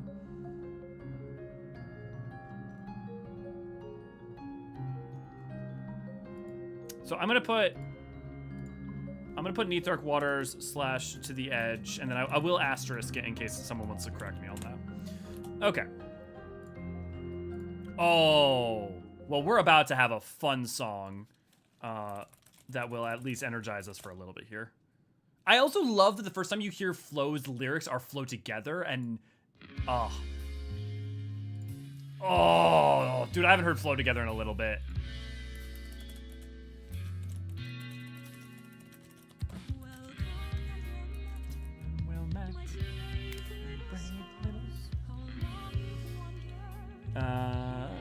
Also, yeah, thanks again for those Ifrit reps. Yeah, anytime you send me a while ago. I'm still making drawings, but I'm so happy about it, which I can rarely feel about my art lately. I'm glad for you, Raven. Let me know if you ever need me to grab little things like that. It literally took me like 2 minutes.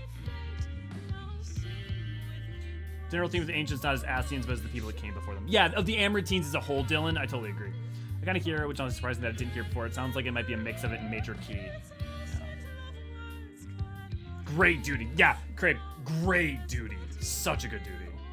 We're doing it this Monday. We're gonna get to an MSQ stream, which I'm excited for, or maybe it'll be Tuesday, but we'll see.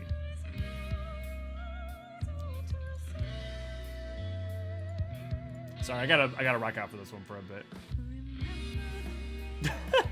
It's a babble.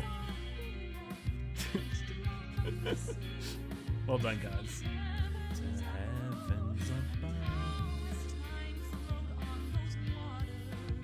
I gotta at least get to the main part.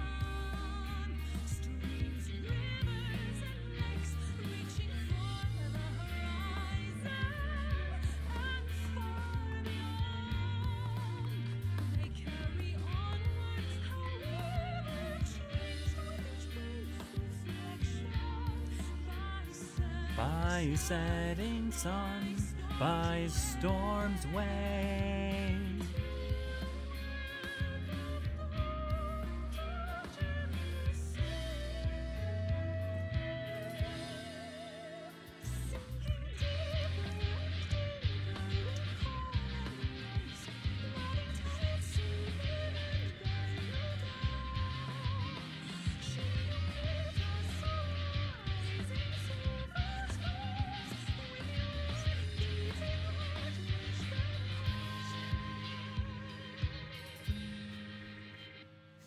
Two, three.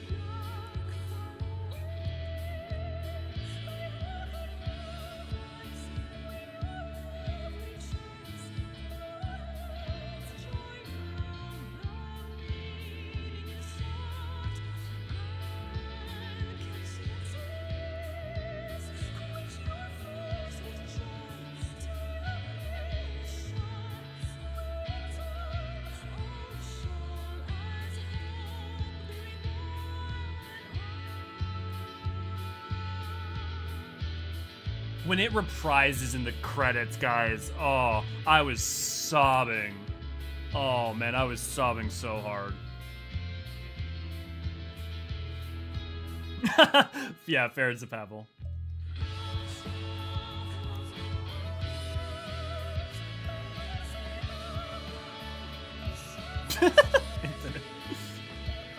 Yeah, I played as a paladin, so I was great. Form his sword and shield. Yeah, exactly, lady.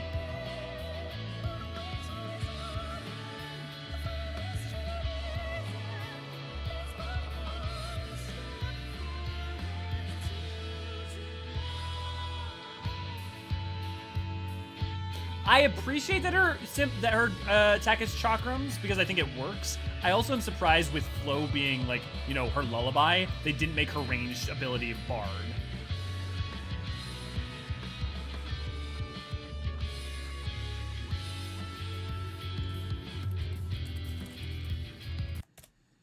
Oh, I could listen to that all day. Oh, Katisa's Hyperborea. I love Katisa's Hyperborea's music. And this is just Sky Unsundered. You can also kind of hear a little bit more to the edge more clearly in Miracle Works. Oop, I actually did the wrong thing.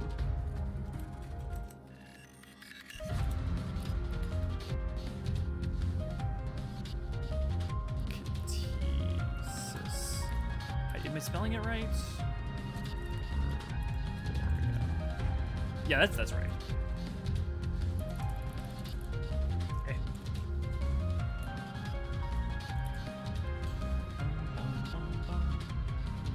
Lithlo has the gay vibes of a bar.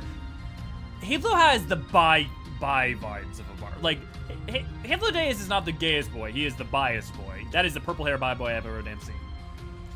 Fun fact, a lot of those videos start somewhere in the middle or near the end. Fun fact that a lot of those videos start somewhere in the middle or near the end is talking to us. I'm not sure I follow Infinite. She can't be a paladin either because there's no sultan to have a sultan sword.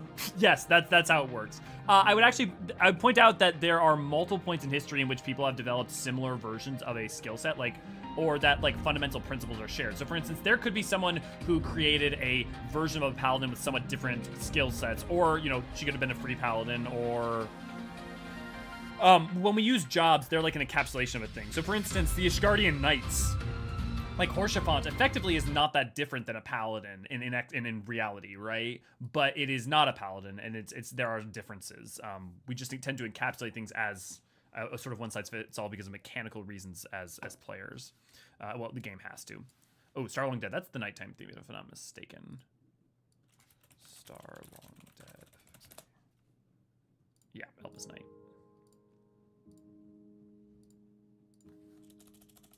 Oh, what a name.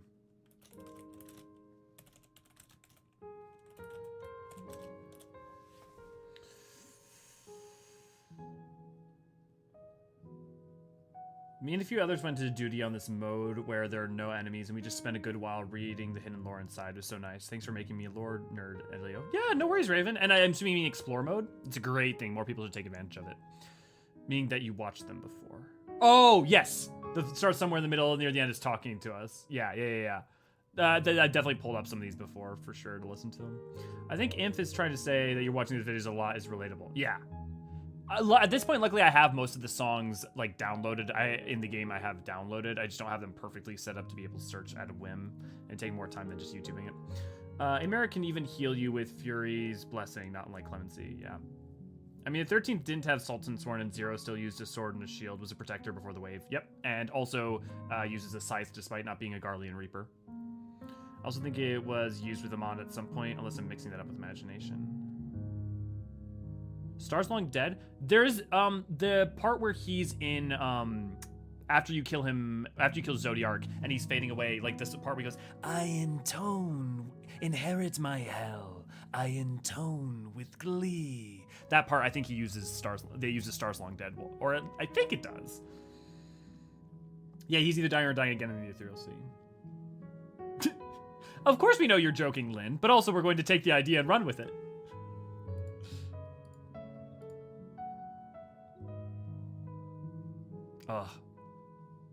Playing Amon would be fun. Like, I'm not saying I like Amon in terms I would never want to be Amon, but Amon is like the antithesis of everything I value in life. But playing the character of Amon would be fun.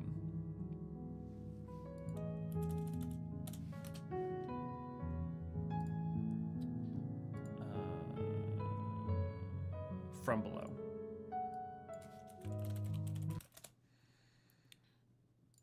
Oh, it's the duty.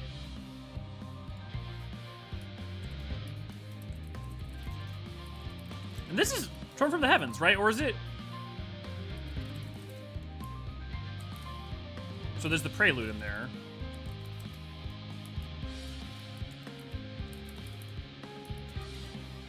Is it just the...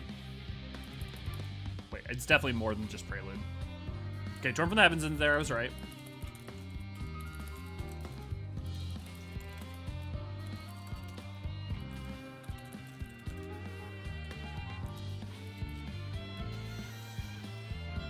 You actually hear in the nighttime the clearest of Pavel. Yeah, I can, that makes sense.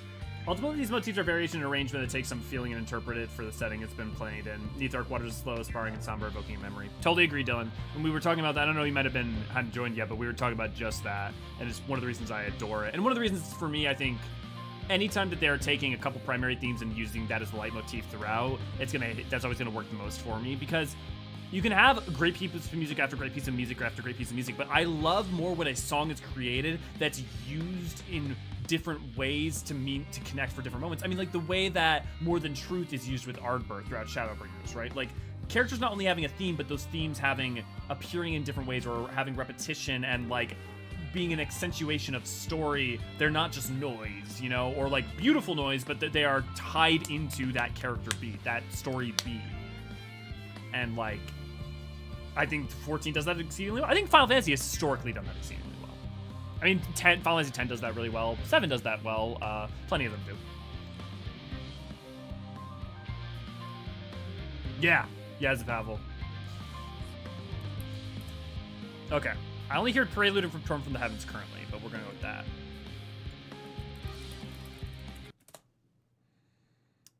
Wait, isn't that yeah, this is the Phoenix theme.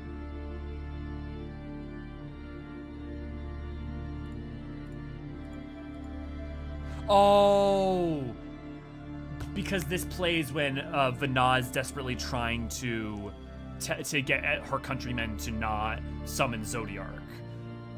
This is when she's trying to like appeal to them and tell them that there has to be another way, there has to be a better way, and they will not relinquish, and they want their paradise back. And her heart breaks as she knows what she has to do. And in the end, she chooses to sunder us from temptation, and henceforth we shall walk.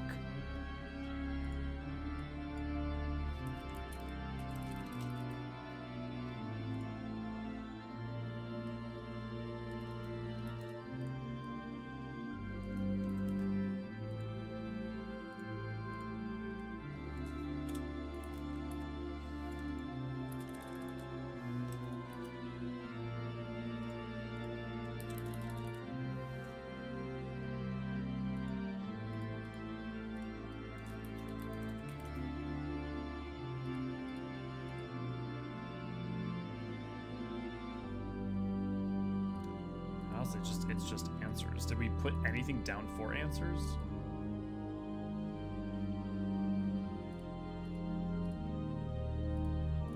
No.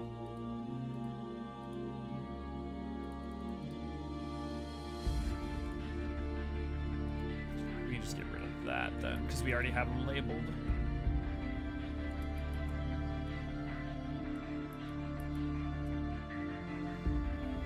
Yeah, just AR trailer theme. Yeah, we've already got it listed in there, so. It's such a good recreation of answers. Yeah, it's the organ and all of it's just so, ugh. I always love this version with those damn bells. Yeah. Answers, but make it Ishgard. Well, and it makes sense when it's used in that way, right, Lynn? Because when it was first created for Phoenix, not only is it perfect for what Answers is, but it's, even though it's not Ishgardian, it like the fate of the dragons, it all and it being tied to the like tragedy of Bahamut. You know, I mean that's technically Alag's fault, it's not Ishgard's, but I do think the answer is Endwalker. Well, here, I'm pretty sure it's not. I'm pretty sure. Here, we'll check though.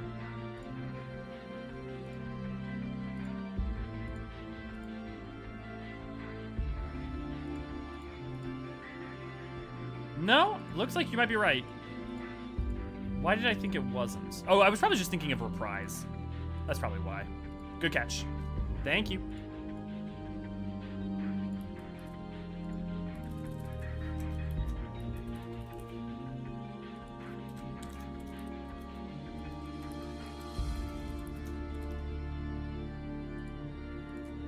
Actually, technically, I don't know that that's when it's used. Let's hold off.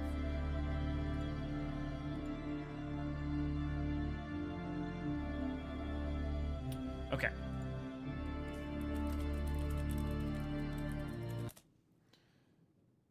No, because that's not when it's used. It's used later. Although it might also be used there, too. I think it's just answers used. Asioscope.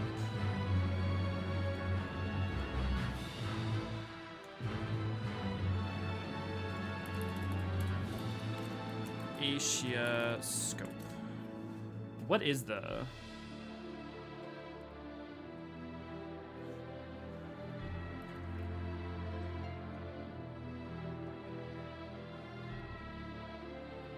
Yeah, because remember, you go from Elpis to you then are in, you're basically in, going pretty close right away. It's Labby 2 right after Elpis. I mean, you do go to the Magna Glacius. It should be Labyrinthos by all logic, and I think I hear it. It should be Labyrinthos. You're right, Infinite, based on everything that's... Bum, bum. Yeah, it is. It is. Wow. That's crazy. I mean, of course it is. Like, the pattern's held, but that's so funny.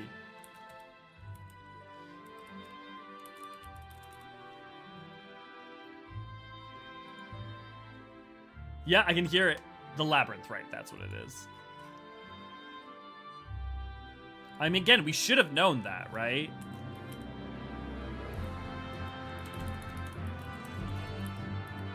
Because it's always been the thing.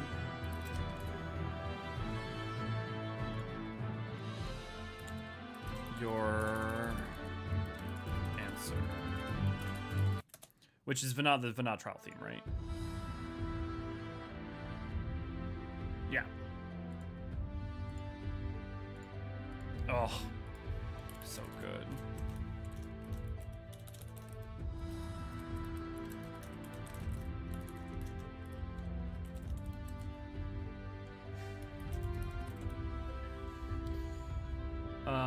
Krishna Conduit Crossing.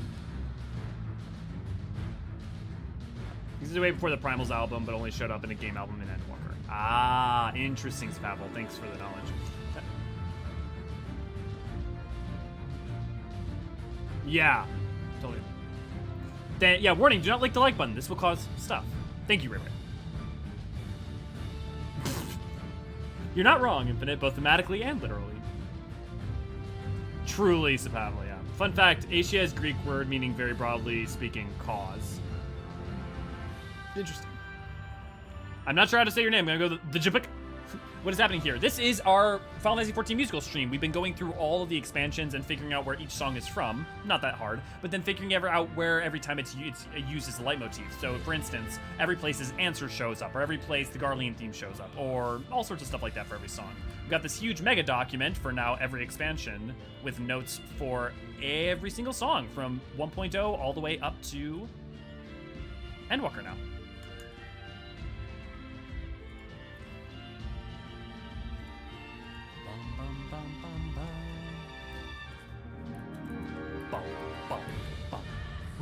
Witness.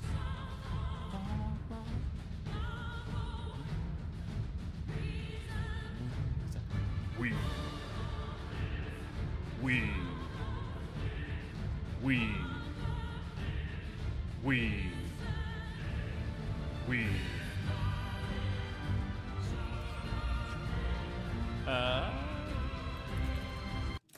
The male part, oh, yeah.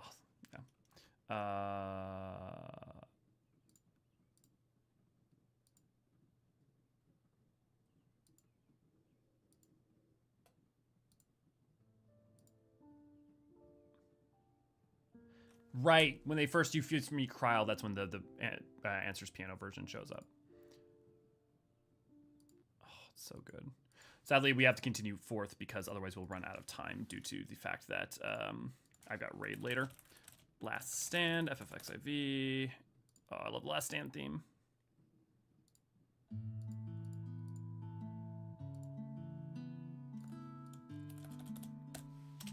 I mean, it's literally the theme of Last Stand. It's kind of also a Charlian theme.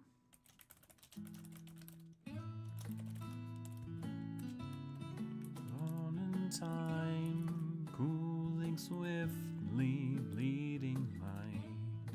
Okay. Crystal Conduit Cryle theme. Quite excited, it's a babble. Do not listen to Ray Ray licking like button will make your hair grow longer. Well, I mean, wait, that's not a bad thing. Oh, don't listen to her because she's warning you not to. Got it.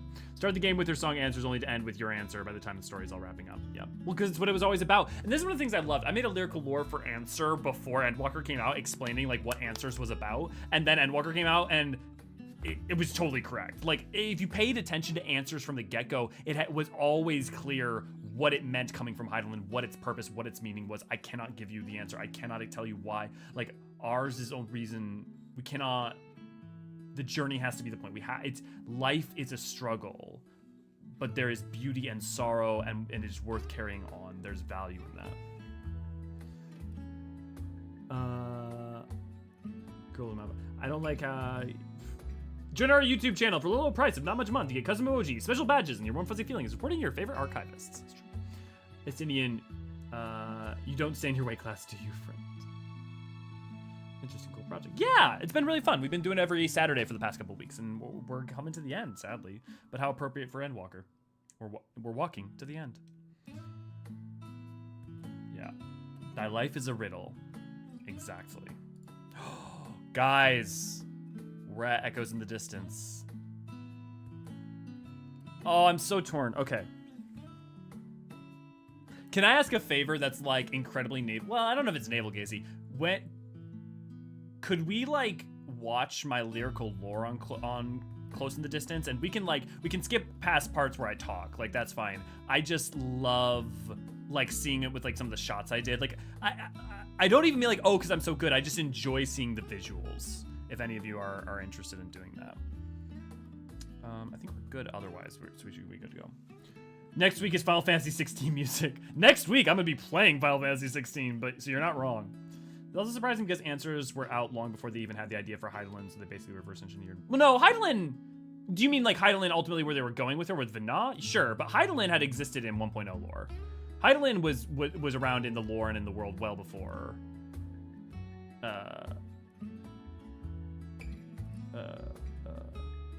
Do the 2.0 reboot. Gaze that navel, Elio. Okay. You know what? Fuck it. It's my stream. I'm doing it my way. Eorzean archives. I don't think I've watched this video in a long time. Meaning of Close in the Distance. Okay. Skip. And so you venture forth unto the unknown, a fate beyond the horizon that cannot be divined, a future undefined and in flux. That which lives is destined to die. Love leads to loss. Every beginning has an end. Treasure every moment, every step of your descent. And there, in the depths where souls and stars rest, find your truth. And at journey's end, we arrive. I think technically I speak over all the first part, so we can go ahead and just skip over that. But it's just the basically, if you don't know it, pre-watched reaction. I'm not sure if you mean by that you mean pre-watch reaction because we've seen it before, so it's boring, or you're saying that just to be rude. When we first step out onto Ultima Thule, we're greeted by an impossible world of dynamo devoid of hope. Step of our ascent, losing friends along the way. To internalize Close in the Distance, you need to look back on your journey so far. I haven't watched this in a year. I'm gonna watch it through these final days. The sacrifice of our companions never came from the impossible. You know what? Actually, I haven't watched this in a year. I'm gonna see how much. I'm gonna see what I cringe at too. Dynamis and dead stars, an echo of a song trailing in the distance. Melodic but broken and incomplete, like a half-faded memory. To understand what comes next, you have to understand two things: what Ultima Thule is, and what fuels the music. True. In this place of broken hearts and dead worlds, all that exists is comprised of dynamis. The very beings we see are all manifestations of the emotions, sorrows, and fears of these stars as they perished. Their very existence only an extension of their despair made manifest. And the music? It's conviction, faith, and trust given form, echoing in the distance. Composed of emotion and dynamis, the same as the world around us. But whose, in this place so devoid of hope? We already lack one companion by our side as we travel further, every step of our ascent losing friends along the way. To internalize close in the distance, you need to look back on your journey so far, including through these final days. The sacrifice of our companions never came from the impossibility of their resurrection. We're told as much. But the only way forward was for their sacrifice and belief, their very faith to be given freely, and with the knowledge that they were guaranteed no certainty their sacrifice would come to aught. Our friends gave their all, their very forms and selves to convert all of their dreams, will, faith, and hope into the raw power that carved a way forward. The first scion How the fuck did I manage to time this to the music? As he refuses because this to back music is down from literally the dragon's despair. like there's like a Standing 1 minute firm, and 50 seconds knowing in here that there that's is like a better way. And as he fades into the sea of dynamis, the mists part, and the music begins to clear. Dude, that must have taken so much time. Oh my god. It's hard for me to remember All at this songs point. with lyrics in Final Fantasy XIV are from a character's perspective. The dragons and Ishgardians of Heavensward, Yotsuyu's wayward daughter, Hydaelyn singing onto her children in flow and answers. So whose voice echoes and sings to us amongst the churning mists and dynamists of Ultima Thule? If one were to look at the English, there's little to be gleaned, and perhaps the easiest answer is nothing more than a conglomeration of our allies who gave themselves to this world. But look to the Japanese, where the pronouns of the singer are specified as male, and the final clue is where and when the lyrics begin. Think of the man who reaches out a hand in friendship to his foe, who stood in the face of a dying world with nothing but the stories of heroism to comfort him. And yet still he stood all the same, who when the time came, fought to the end and gave all of himself to allow a fragile world a chance to write a new tale, a better story, and to stand as testament, an undying promise to the idea that hope is everlasting. The music, its lyrics are Here's the some whisper Ray shouts coming up. of what remains of our companions. They Some are of the first with shots us I had to Ray the do end, for me. to the final steps to stand against despair at Universe's edge. Though our allies' voices are lost to the dynamis-laden winds, God, I didn't realize they how can much still talking I hear did us, throughout the beginning part. even with the memories of our journey fading.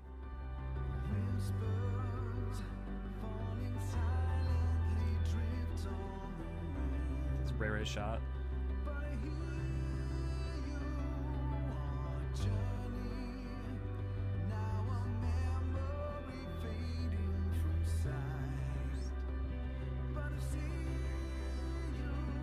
Those promises forged in the fires of friendship and struggles, those to travel the star and go on to newfound adventure.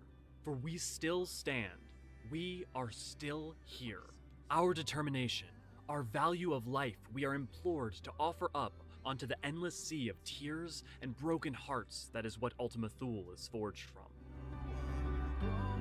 It's interesting to see what I agree and don't agree with anymore. So far, I agree. Honestly, I'm just also... I know this sounds weird talking past yourself, but like proud of him for being like saying how he felt.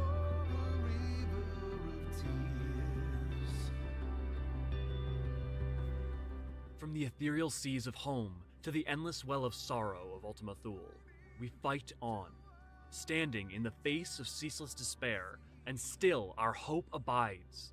It is our friends here at the end, our guiding light holding strong. And though they may be gone forevermore, there is no need to grieve those that we have lost. And as the morning comes, the sun rises again. There is one thing I am super proud of in this, and there's like a clip thing of like all the expansions I have later on that took so much time.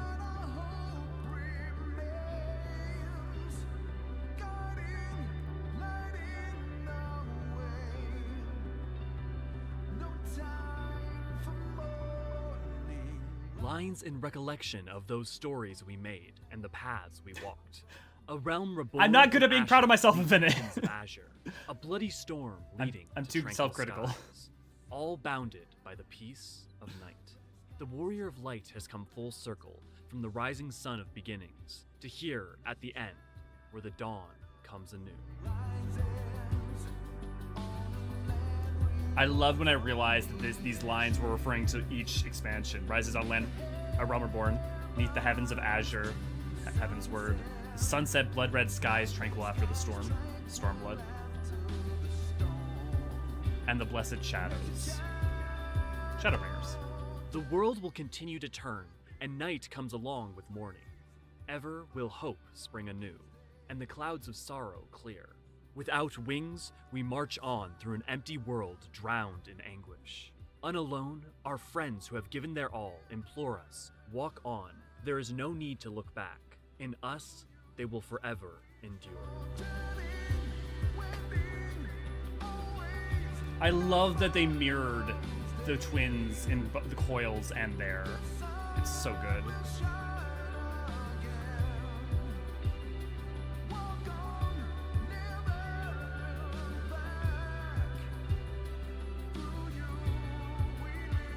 Our stories, those of cold sorrow, burning joy, and deepest faith. Every step of it engraved in our hearts, beyond memory, beyond time. Though at this end we stand alone in the darkness, the way ahead uncertain. We are surrounded in the light of all those we love, who hold everlasting faith in us. A dead star lays ahead, but at our back is a star full of life, of warm fires, kind people, brave heroes, and limitless possibilities. Our home. And so we will cherish every step. We will forge ahead onto the end, for we are never truly alone.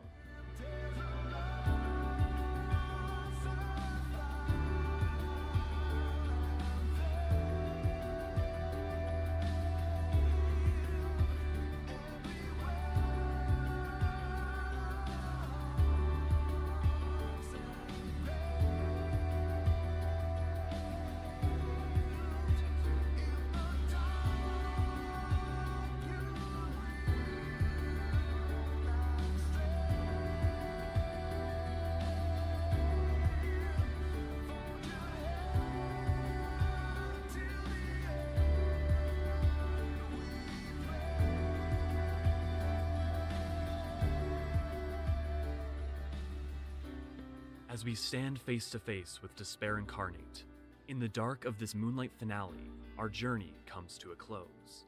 And as we prepare for one last fight, we stand alone together, for we shall walk on to the end and forge ahead.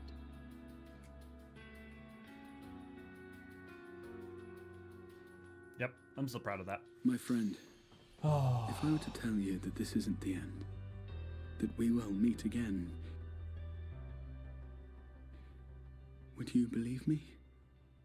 I'm such a dick for putting that in at the end. Oh, that's so emotionally cruel. Oh, God, Close in the Distance. Oh, what a powerful piece of music.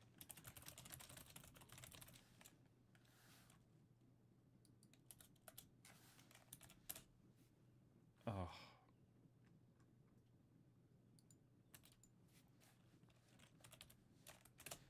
I'm gonna put the instrumental on for a second to listen to that.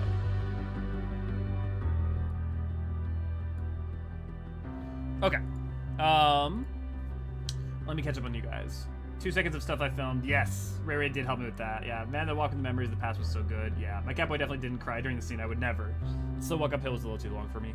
For me, because this was a culmination not only of this expansion, but all the expansions prior, that the whole point is of Close in the Distance, our song is these tales of loss and fire and faith, like the tales of all we've gone through. And it is an expansion that is over and over and over and over again point out that the point is the journey. The point is the journey. Like, taking that small amount of time to be surrounded in the memories of everything that had come before and all those that we had met and done along the way, I think was really, I think any shorter would have been less impactful to me. Yeah. I slowed it down even more to stretch it out longer. It's okay, you'd be proud of yourself, Elliot. Thanks, Infinite. It's very touching, though, yeah. If anything, do we wish the game would stop forcing RP walk on players? I think there are times where it's okay. I guess I also, like, in general, I think, you know, It's okay to slow down and enjoy the journey a little bit, you know. Why are they referencing the expansion though? Didn't know this? Yeah, it's because remember the whole point of that, of Close in the Distance, that moment, and literally of Endwalker, is the point is the journey, and it's pointing out the you know, the sun that rises on a land born from the ashes, like all the way up to the Blessed Shadows. It's the path that we've walked, you know.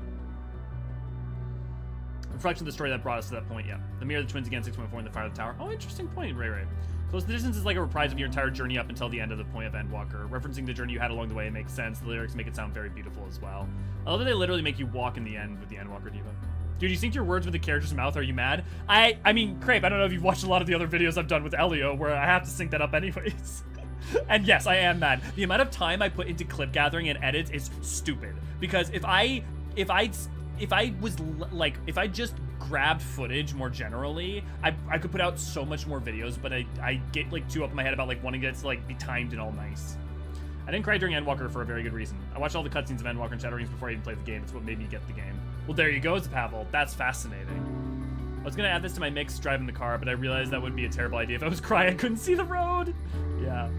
I made my partner cry though when I made her play through all of it with me for the first time. Stand alone together is both strange and a beautiful line.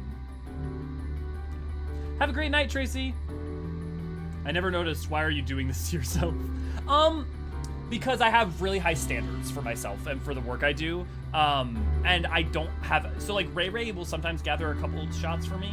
But I kind of have to do all the writing, audio editing. I basically do the vast majority of all the stuff for the Eorzean Archive solo. So because of that, there's a lot of work. And when I'm editing it, I like it to be perfect. Or at least just like I have like very specific standards. A good example is I didn't have to create a giant montage at the end of that lyrical lore, but it like mattered to me that it was that. Of countless. Yes! Well, we're getting there, Zapavel, because I want to talk about that for sure.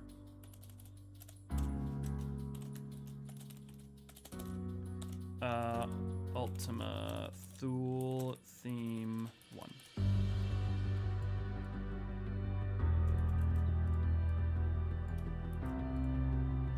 Ultima Thule theme 2. Ultima Thule theme 3. Okay, and then we have Dynamis, which is Medion's theme. And done. Oh, this one always breaks my heart. Yes, and Ray's also written like 4 of the videos. Yes. And half the shorts. Sure, yeah.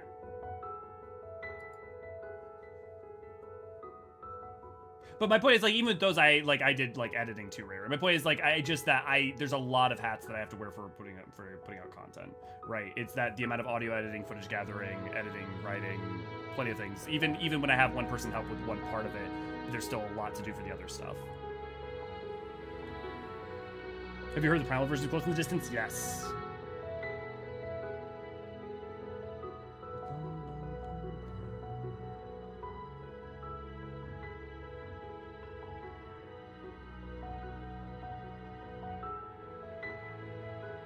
Oh no, I'm gonna delete that Infinite because that is a surprise I want to tell people when we get there.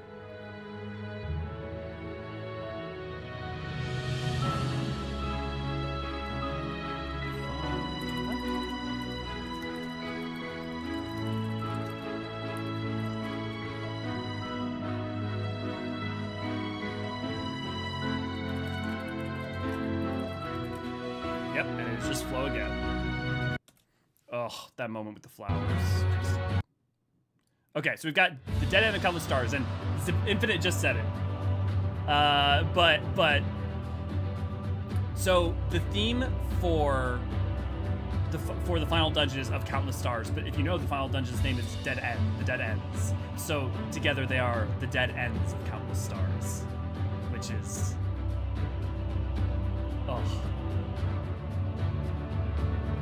all the fate of all these lost stars and people and their despair and their broken hearts.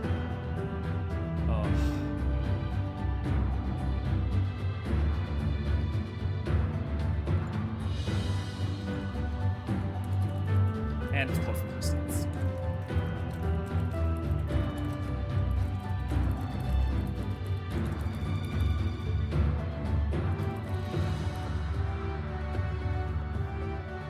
Awesome! IDK, good to see, glad to have you. And yeah, glad you enjoy. Glad you could catch it. Oh yeah, do you do a huge amount of work on videos? I'm more aware than anyone. I worked with YouTube. Yes, Ray. Like, absolutely. You have not only worked on a bit, but you not only on top of having helped write some of like the event ones for instance, and some shorts, but like you also have been doing things like Final Fantasy XIV Archive.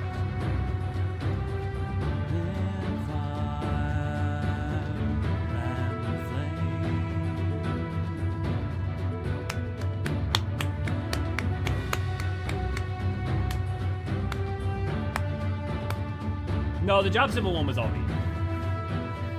Although a lot of times I'll run something by Ray or something, just to see if like if there's a spell check or something.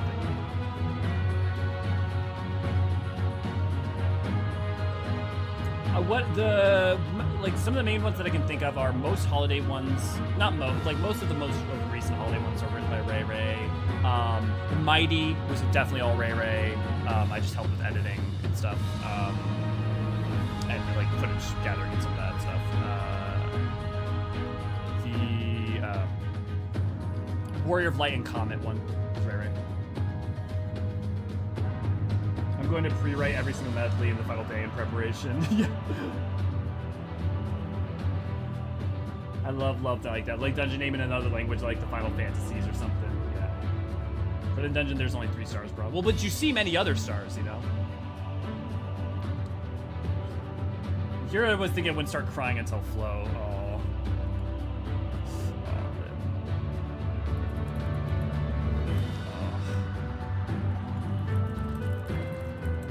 Oh, that I never got tired of playing through that dungeon with the music there.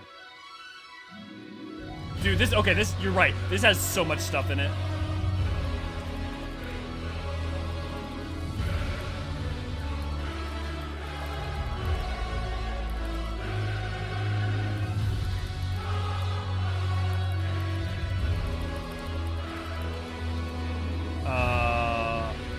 This is what's the worm's... Oh, not the worm's tail. What is it?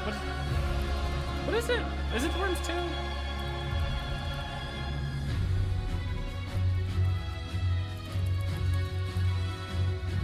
Yeah, the worm's tail. Shouldn't your face too. Okay.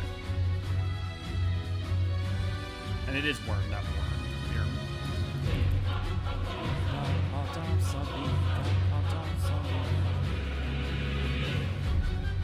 Okay, and then... Not Maker's Ruin, what the fuck is it called?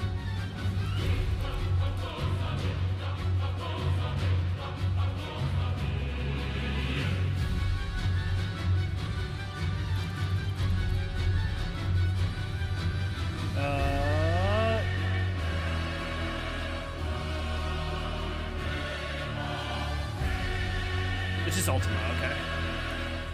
Oh wait, but Ultima is one blood, what is it? Although I guess technically it's the lyrical version. So.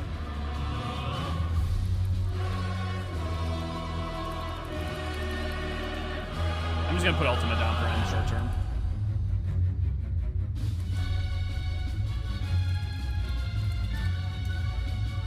Dragons are just big worms, yeah. Song used the worm's tail, Final Fantasy main theme, Ultima, Heroes Never Die, Revenge Twofold, Invincible, in that order. Zapabble, you're beautiful and I appreciate you. Almighty Fury, guide us to victory. Bum, bum, bum, bum, bum, bum.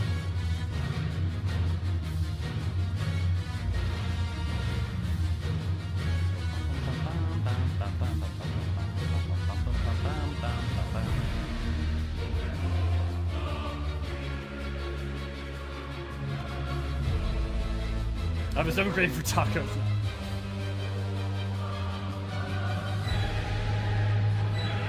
I think it's like a Wyrm, like YWYRM. I don't know if that's like a slur to them, but it's like historically it's referred to a different kind of dragon. So maybe it is. Like be calling a person an ape.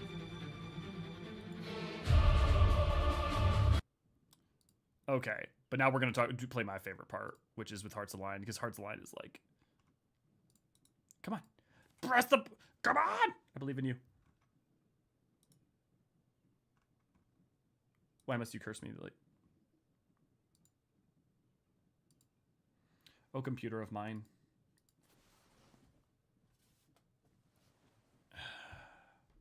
Come on. There we go. Yes!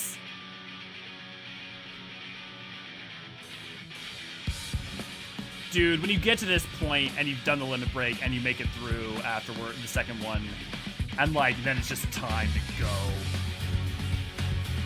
So good. Footfalls plus Maker's Ruin, yep. And now I didn't realize the Maker's Ruin before, and now I'll catch it thanks to these streams. Light the way.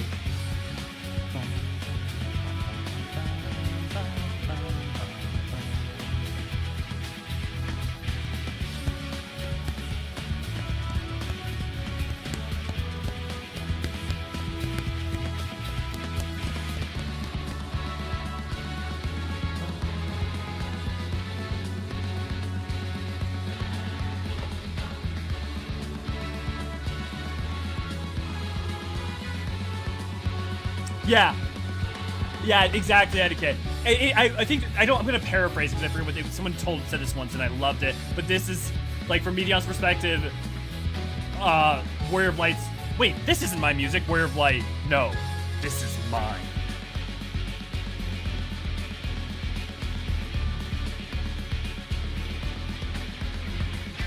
Hit it with the lyrics.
Oh, so good.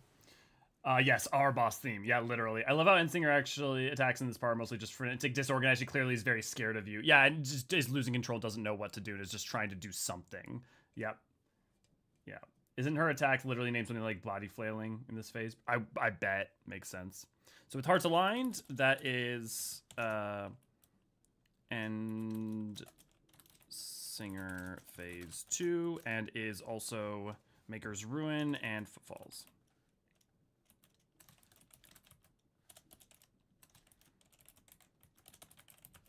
Cool. And then we have Flow.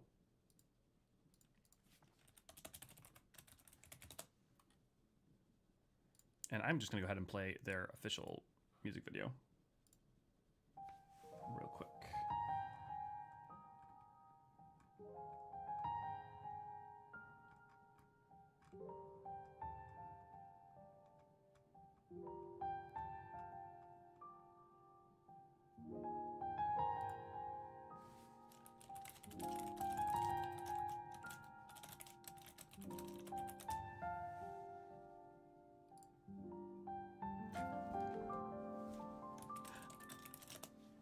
Oh my god, Ray Ray, that's so you. And well met, my brave little spark. How long you've wandered, burned bright as a star. Oh, I have awaited you patiently all this time. Well, first off, it'd be a caster and a melee range, or a range DPS. So probably Geomancer for caster, and then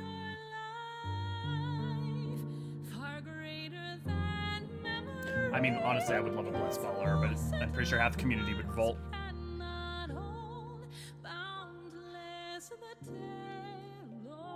I do not want to cast for tank because that would defeat its purpose because the tank has to position a boss, so there's no way to have distance from it. Also, there already is a Green Mage. They basically took everything that makes Green Mage as identity a thing that can be in 14 and gave it to Ast or some of the and in part to the other healers. Each drop a blessing from heavens above, and how has time flowed on those waters? I mean, a more magical DP or tank like how Paladin has magic, I'm down for it. But like a pure caster would be a problem. Weird.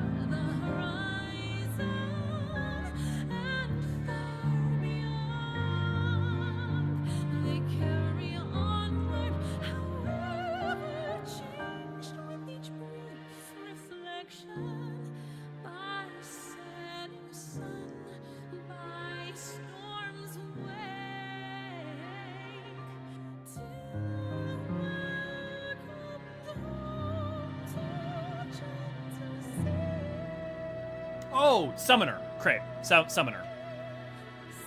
Because if it's Mericidian like I think it is, the Summoner makes a ton of sense.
So fucking moving. Flow. I don't even know what to put there for now. It's short term though. Okay, we've got all these left, but I also have only 20 minutes left, and some partner would like to talk to me. So we're gonna potentially wrap it up with Endwalker here if my partner gets back to me. Let's see.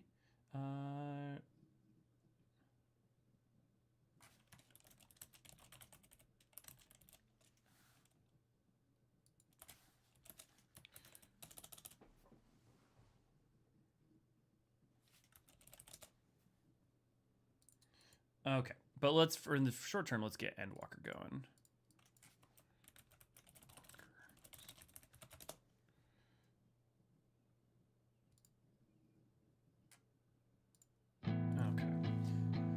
Okay.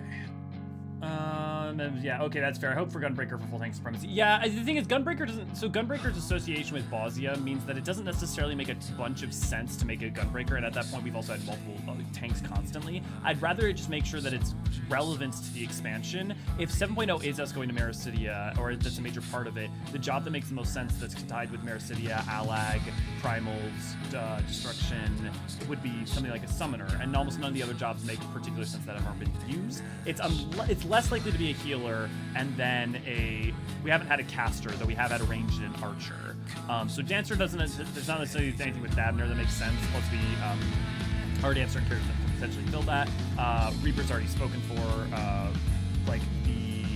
you would look to jobs that are not already in our cadre of people, and especially since Alfino's now a Sage, and Ali Say is now Red Mage, they're not even Arcanist, Carby, or Academicians.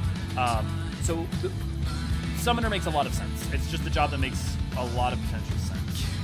Will it be? Who knows? Could be one of the new jobs just as easily. You can have melee caster though, you even have the game already Summoners in mode. That's not a melee caster. Just because casters have a melee moment doesn't, so for instance, Ifrit's no different than Red Mage's, pretty par. That's very different. A caster who's in melee is not the same thing as a caster who has any kind of melee capacity.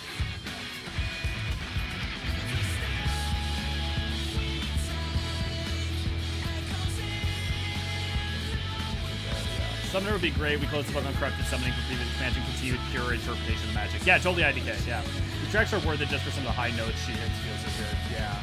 If they make more Summoner available to the player in the future, they make more summons available. I know that goes against the ethos of the class that we want to learn, but I think we bypass ones to watch. Having new ones whatsoever doesn't bypass it. Like, you could in theory have new ones, but certain primals would be weird. So, for instance, like a Zodiark, a Alexander, a Hydaelyn. But you, in theory, could definitely play with that. Yeah, reminded me that's the point I wanted to bring up. Which point? I think Flow and Footfalls kind of share a melody at the end part of Flow for the Endwalker portion of Footfalls.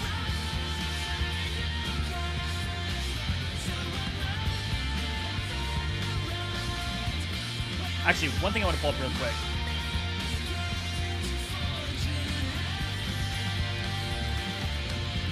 I do, in case none of you guys have ever actually looked at what the Footfalls lyrics are. I want you to listen to the lines in the background, who's speaking, and there's conjecture as who could be, but I think there's one really. I have a favorite interpretation personally.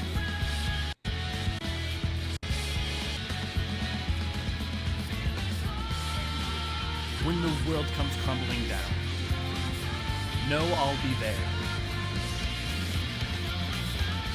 Though our fleeting moment has gone, you're not alone. As you turn your eyes to the stars, oh, I'll be there. With my chorus guiding you. Forge ahead. I think my favorite reading of that is Eorzean and her Song of Hope. I think that it being Eorzean and her Song of Hope is by far my favorite interpretation of that, for sure. Endwalker is literally just,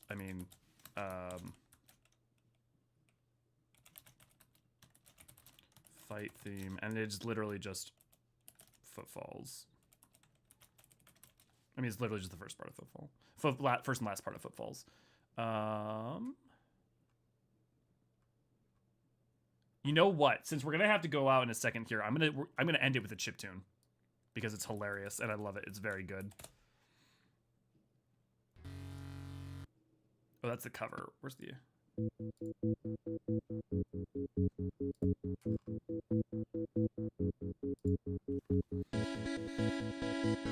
I think Flow and Footfall. Yeah, the piano bit of Flow is our Song of Hope, which is also in Footfalls in the main body of our Hearts of Lion. Oh, interesting. We'll have to go back and fix that. Let's say now. Punching Xenos is lawful, and the end of the duel is both amazing and hilarious. Yes, it is. Plus, Warrior Blade as a summoner, then Square Enix will make prettier books. Prettier books? Have you seen these? Have you seen how gorgeous these are when they're embossed and everything? These are lovely. It only now occurs to me that you mean literally the weapon. But also, I think they make plenty of pretty books. It's just there's only so much you can do with it. Yeah, I mean the weapons. I love the physical books, yeah.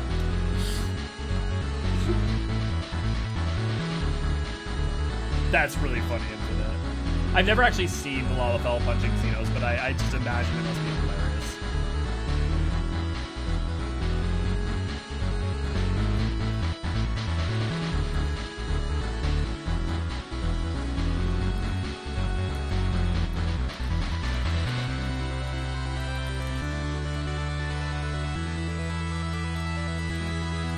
Okay.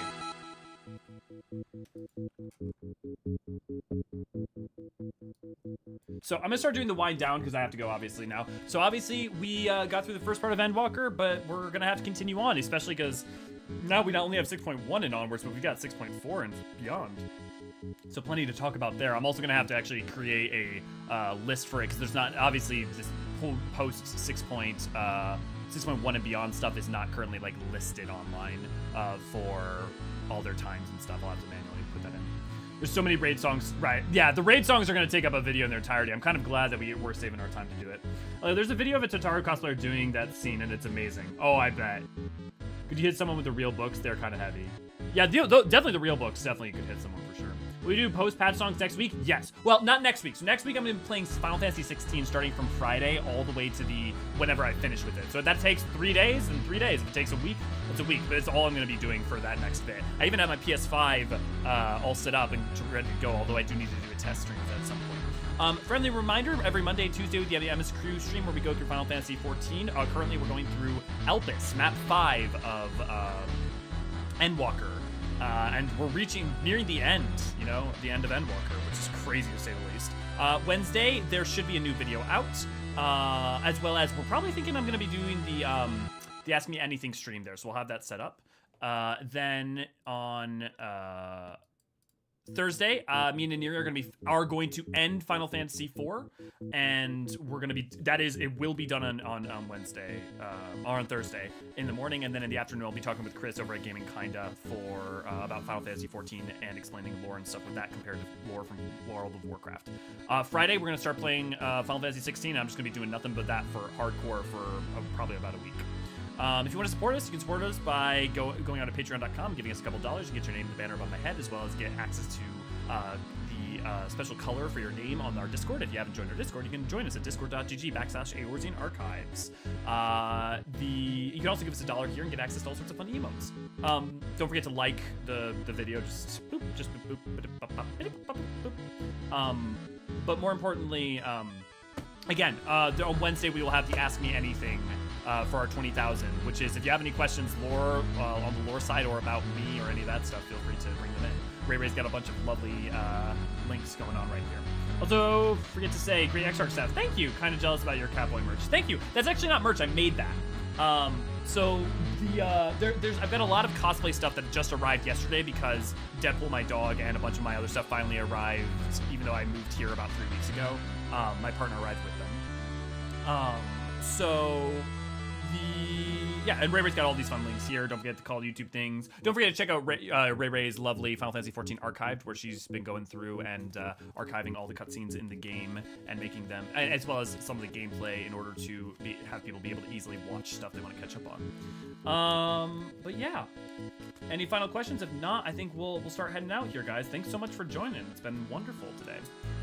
Started uploading P12S soundtracks on YouTube just very recently. Yes, yeah, we definitely 6.4 will be able to hit a little real well. Look, any help with that? Listen to a lot of these post-patch cuts so I can find that. Yes, Zabavel, I would love help with that. If comments have been re-enabled, I will re-enable them.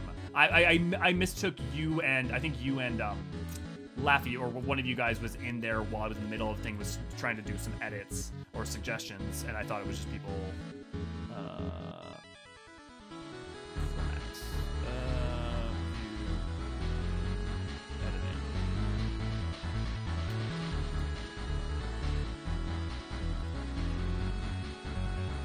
I'll figure this out in a second after thing. I can either do suggestions or DM you in Discord. Comments in the document is the easiest for me. Okay, guys. Well, I will see a lot of you guys later. Thanks so much for having a wonderful little time with me in music and enjoying this music that we love so much. But yeah, I've been Ellie Force Wrong, and I will see you guys real soon.